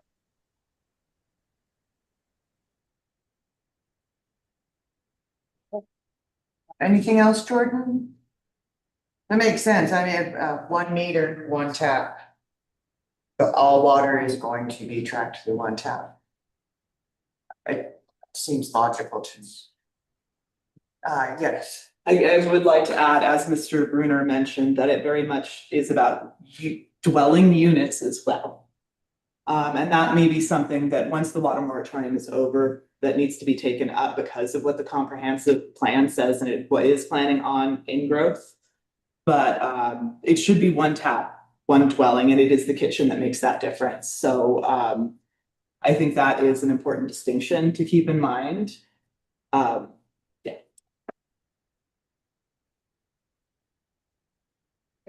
Do you have more to add, Jordan?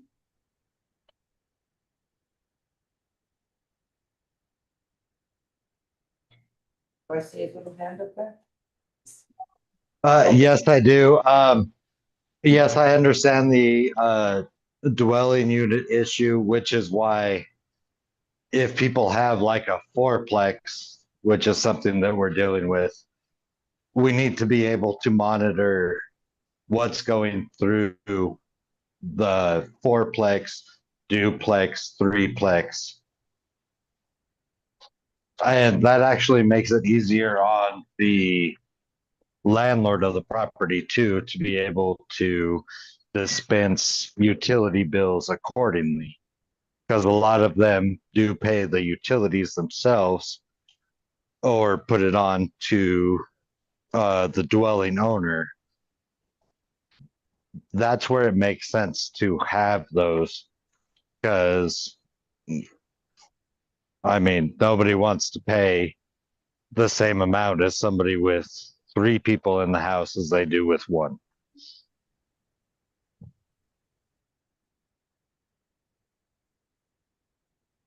Thank you. Is there any other public comment?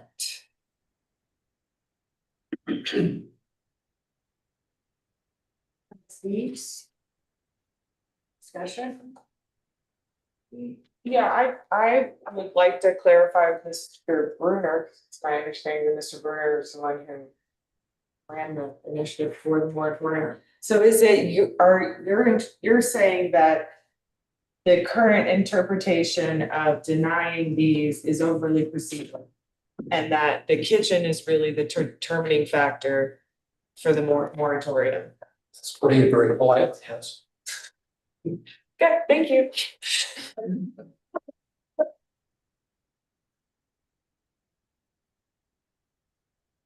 Any discussion on this, or what are we thinking? I personally see no issues with allowing administrative approval given the conversation, but also the fact that there's building department requirements as well.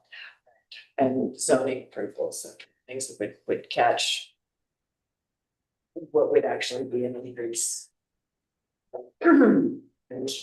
Yeah, we would know based on the application submitted if they're going too far.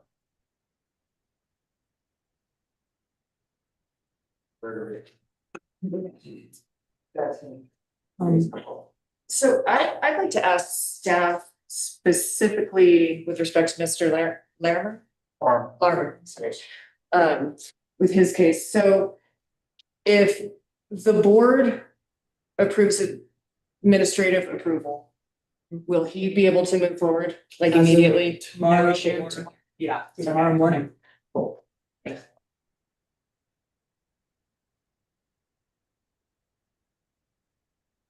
Do we need a motion? Yes. Okay. If there's, I move to authorize, allow the administration to authorize the review of building permits in regards to tap moratorium, water moratorium. What? That'd be more than review, But That may be to approve additional bathrooms in a single dwelling unit, perhaps? and I move to allow the administration to review building permits to allow for a remodel, including a change of the bathroom. Addition. Within addition. that come out, okay, Sam? May I suggest language? Yes, Yeah. sure. I would suggest something, I move the board, to instruct the town employees to consider additional bathrooms, in single dwelling units to not be prohibited by the water moratorium. Does that sound? That sounded That sounds. great, and it looked like Clerk Better was nodding her head that it nailed all salient points. Okay, I would. What she said. That we allow, There's, I didn't. May I make a comment on public comment and grades number? Yes. Can I suggest that it's not just bathrooms, because you might have laundry rooms, things like that. So additions of plumbing fixtures within additions that do not constitute a new dwelling unit. Great call.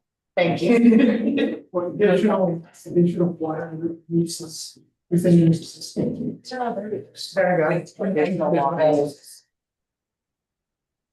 Okay, I agree. I didn't that. We allow the administration to create building permits to for additional water usage that wouldn't involve a water tap. In the building. In the building. Oh, that does though. Okay.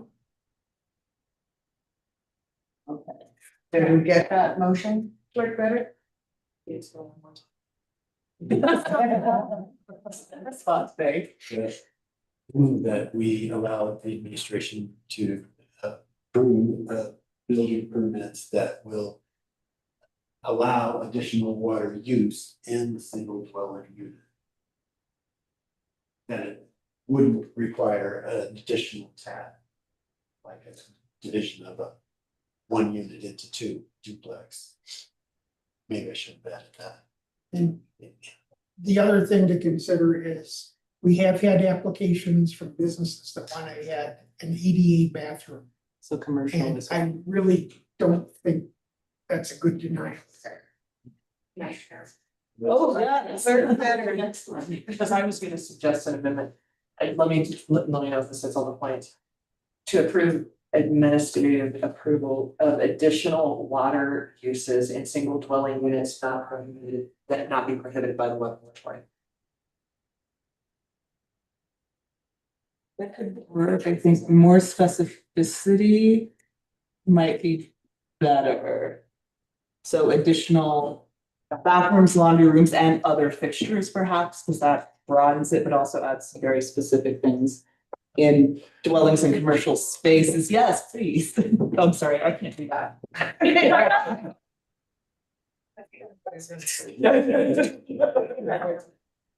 don't think you have to do this at all.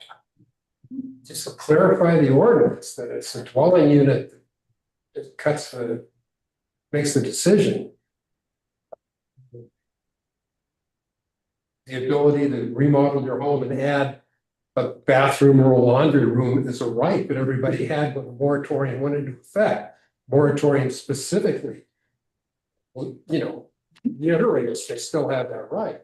And particularly, don't approve a motion that approves an additional use of one. I mean, that's completely Yeah, so a different definition. That's not what you're being asked to do. Thank you. I'm trying to find it. I was, if you guys would allow me, I think I have language that would help and encapsulate everything you guys have discussed. Okay, go ahead, Clay.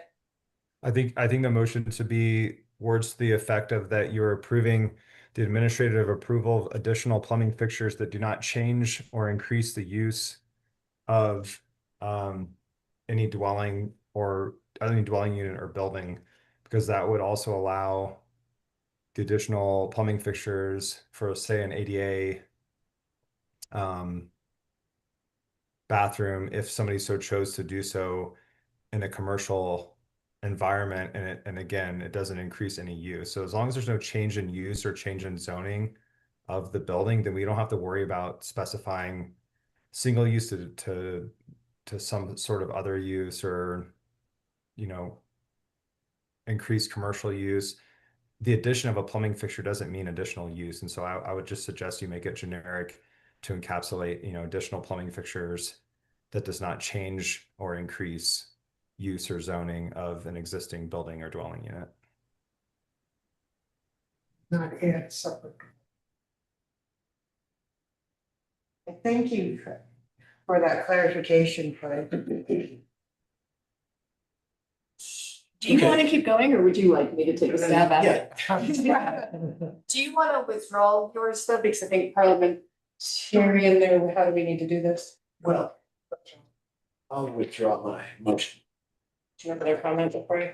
Well, I wonder if instead of saying we're giving administrative approval, we just say we're clarifying the interpretation.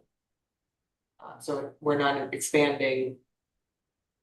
What I would like to do is give the administration the ability to approve this. So in particular, this gentleman can get going on his bathroom tomorrow. But then also I will ask for staff to bring further clarification of the water ordinance for us to approve at a later date. Just so everybody, would that satisfy? If we put a caveat in there that staff can refer things to the board If there's an as if needed, or if there's something that comes up that's unexpected. Outside the scenario, the staff would have the discretion to have it reviewed for or to let it pass them. Sorry, may I just, I would love for Mr. Larmer to get moved forward tomorrow, but he's not the only applicant. Absolutely. So as long as we're moving this forward for everyone quickly, I think, whatever that process is, if we have to go through another review, that it's not months down the road. All the other applicants. Yeah. Thanks. Okay, Okay, let me just. of how many of situations there are of reviews that have been in limbo. There are 3 recent ones. Would they all fall under the umbrella of what we're discussing now? Yes. So we could have folded in all approval for all 3 of them in with tonight's motion. Hopefully. Is that reasonable? And then everybody's situation's resolved? Then there's a new path forward from today for everything. for the That's my future. intention. I wasn't gonna make a motion just with one person, but I'm saying that I'm horrified that he's been Yeah, prevented agreed. from putting an ADA bathroom in his residence, and I'm gonna fix that Need now. resolved. Let me take a stab at this, and then if you don't like it, we can carry on. Okay. I move to allow for administrative approval of additional plumbing fixtures in residential and commercial properties that do not allow for any change in use, zoning, or number of dwelling units. If there are any questions, staff should bring that before the Board of Trustees. And I would further ask that staff bring forward at a future date to the Board of Trustees a clarification of the water ordinance. You have a question? Sorry.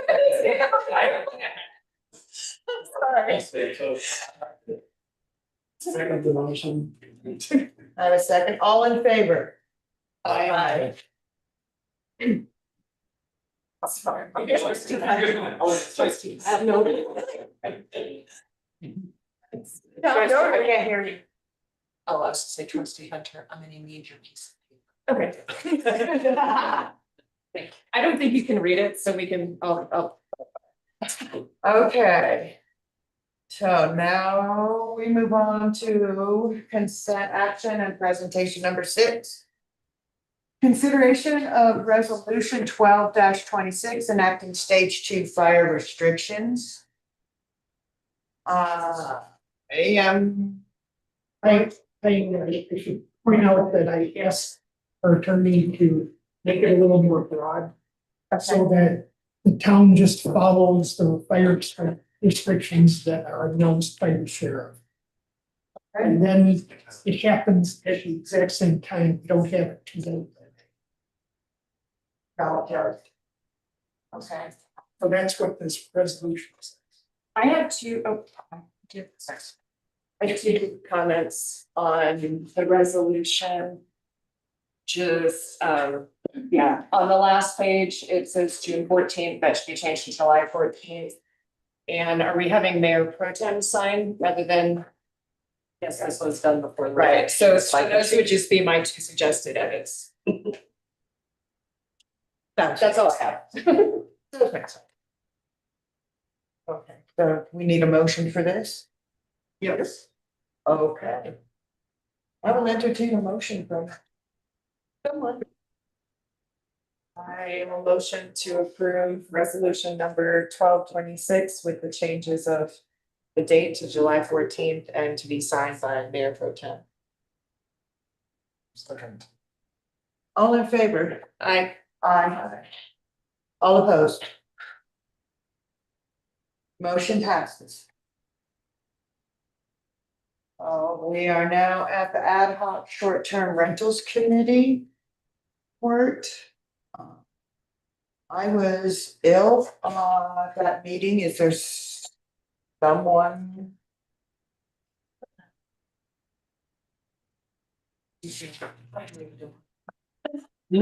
Sam, clerk better. I mean, I was there, so I can tell you that they did come up with a process to move forward with filling their empty seats that included not only contacting the previous applicants to see if any of them were interested, but we also put out advertising that anybody that was interested in filling one of those two seats to come to town hall, fill out the same questionnaire the original people did. They're gonna come back to the ad hoc short-term rental committee it's Tuesday. And hopefully from there, they'll be appointing people and be back on track. There was also a request from the facilitator, Scott Brown, to have his contract extended through the year. And that's already gonna be on the agenda for the 12th. Never mind. Okay, that sounds fine. That's all moving along. Yeah. Okay, fantastic. Thank you very much. How many applications are done for that one? I don't think we've gotten any thus far. Okay. So, but we have them at town hall, they're on the desk, so anybody who's interested, please come in and fill it out so we can send them along. And what's the deadline for that? Or is it to be this Friday? This Friday. Yes, ma'am. Is it okay to public comment on that? Yeah, come on up. I'm Jamie Park, and I am from Peonia, not in the town limits. I have a property in the town limits, born and raised here. I've been part of the repeal and part of Common Ground and been very actively involved in short-term rental. Scott reached out to me, Scott Brown, to see if I would serve on the short-term rental committee. I've been at almost every meeting and, you know, I want to compliment you all tonight in just this sense of calm, the sense of common sense, the sense of listening to constituents. I'm hoping what I'm going to say is greeted the same way. Scott's contract runs out at the end of this month. We have already spent a lot of money on the short-term rental ordinance. I don't want to rehash everything that's happened, but it's been great. Scott's been great. And the temperature in the room with the change of some people, the temperatures came way down. But here's, I just want to go over a couple of things. The citizens voted 70.5% to 29.5% to repeal the ordinance that was put forth. There are a lot of people in the community. It's 380 some people who voted to repeal. So it's not just a few people. Through these meetings, we were asked of Common Ground, will we provide us something? So it was an olive branch on our part. We thought we put forth a suggested ordinance that covered all the bases, all the pinch points, was reasonable. It was a compromise from our current owners of STRs because we have some that don't want any regulation at all. And trying to bridge the gap to bring that together. Because the town did accept those grant funds, and so we thought we would offer what we did as an olive branch.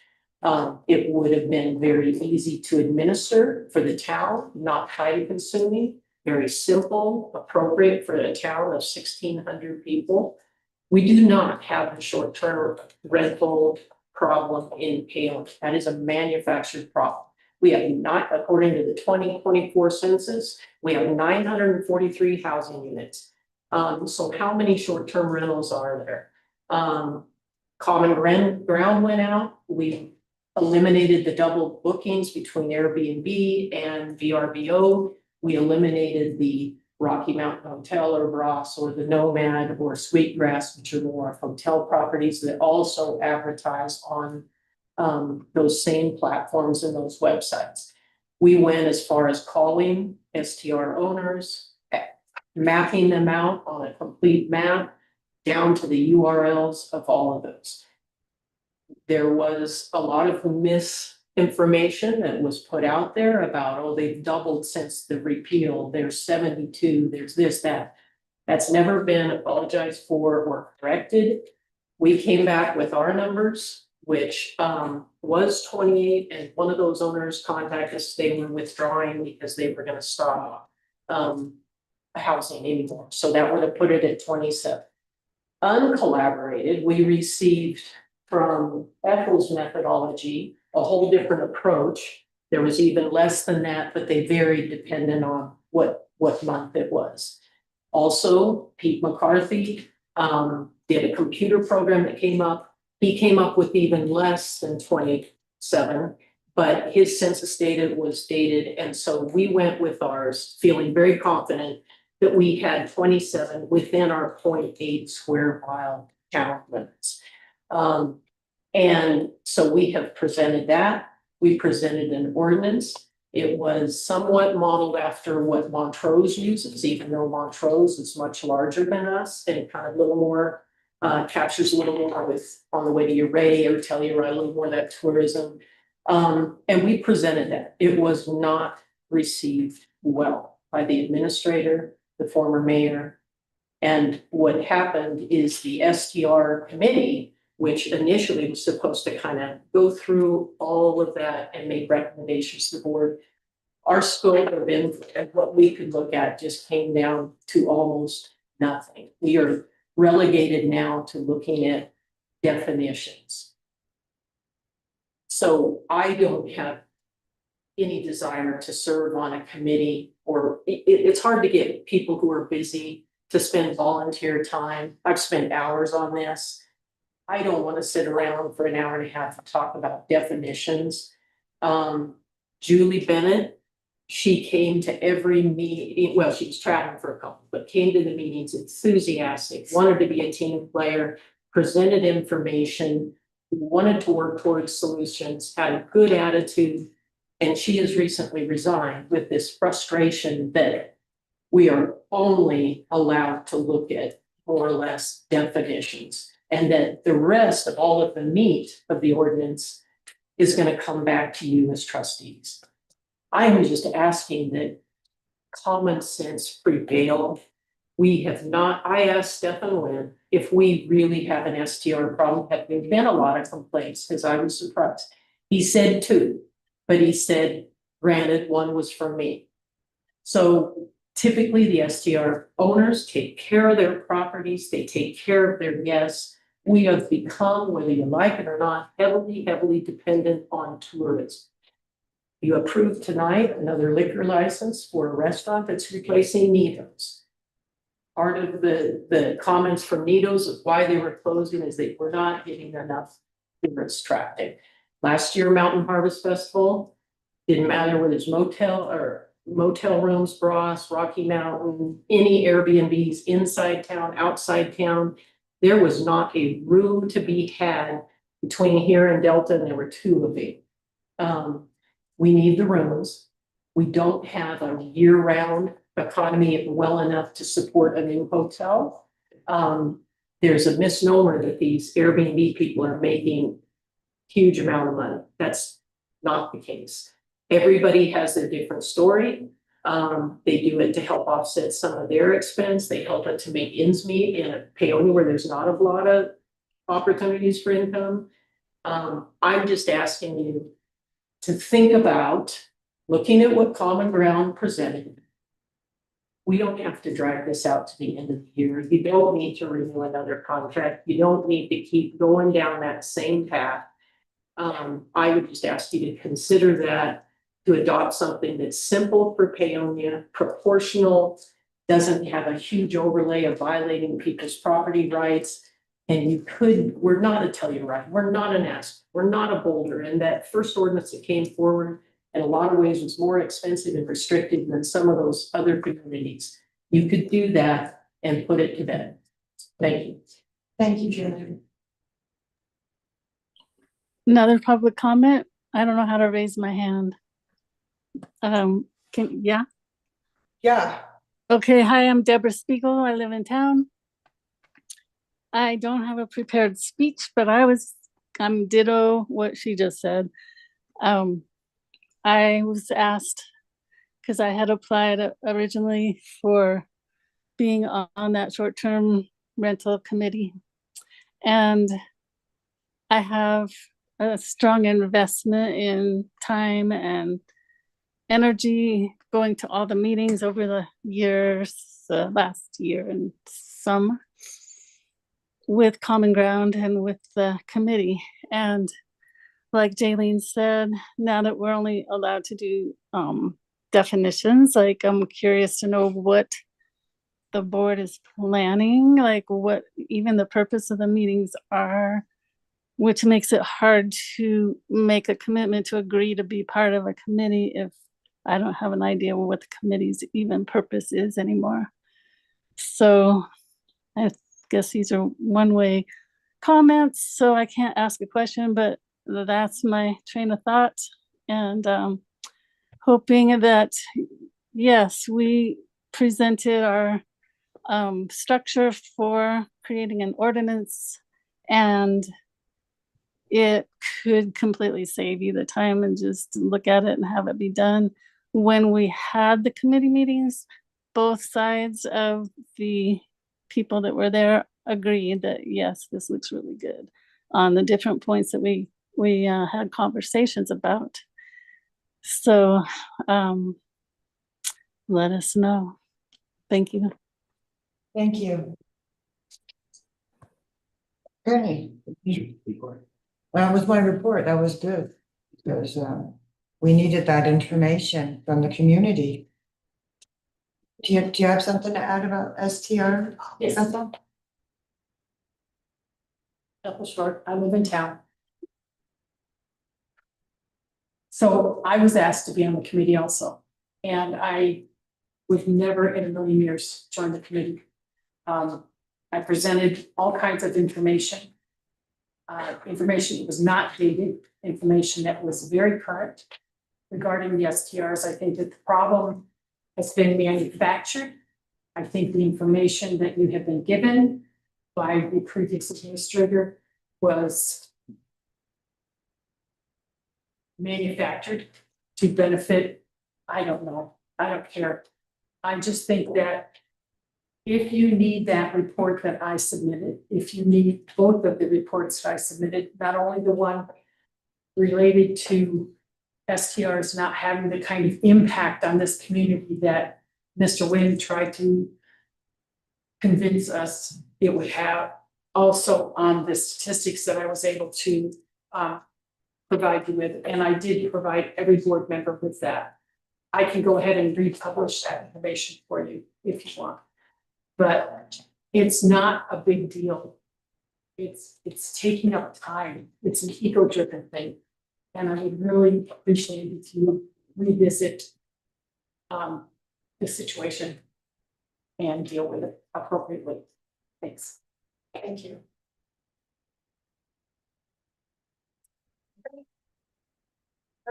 On that note, is it safe to adjourn for the evening? That's not voting, that's what adjourn is always in order. A motion to adjourn. Yeah, you can adjourn it whenever.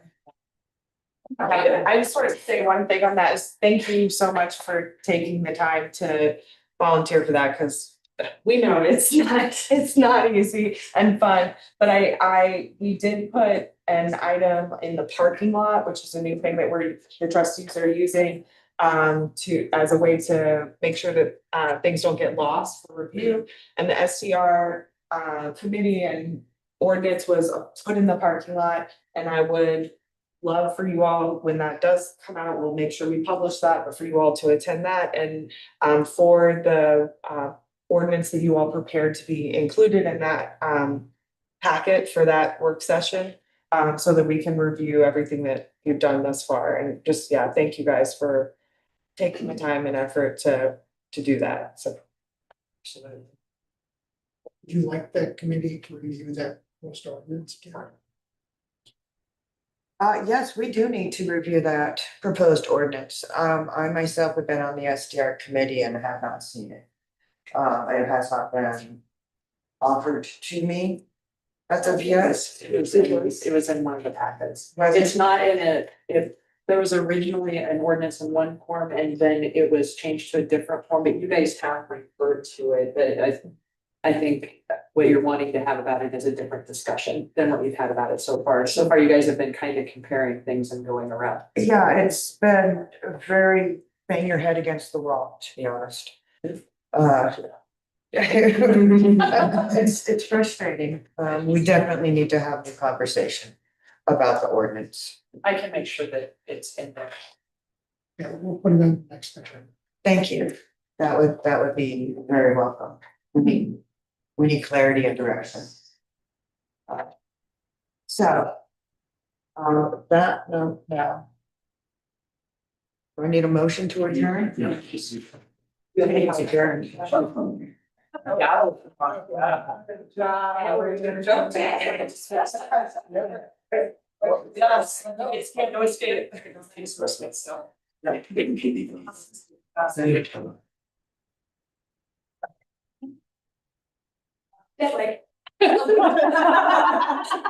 Thank you, everybody. I thought it was a little Thank bit more you very maybe much. well. I appreciate it. Thank you.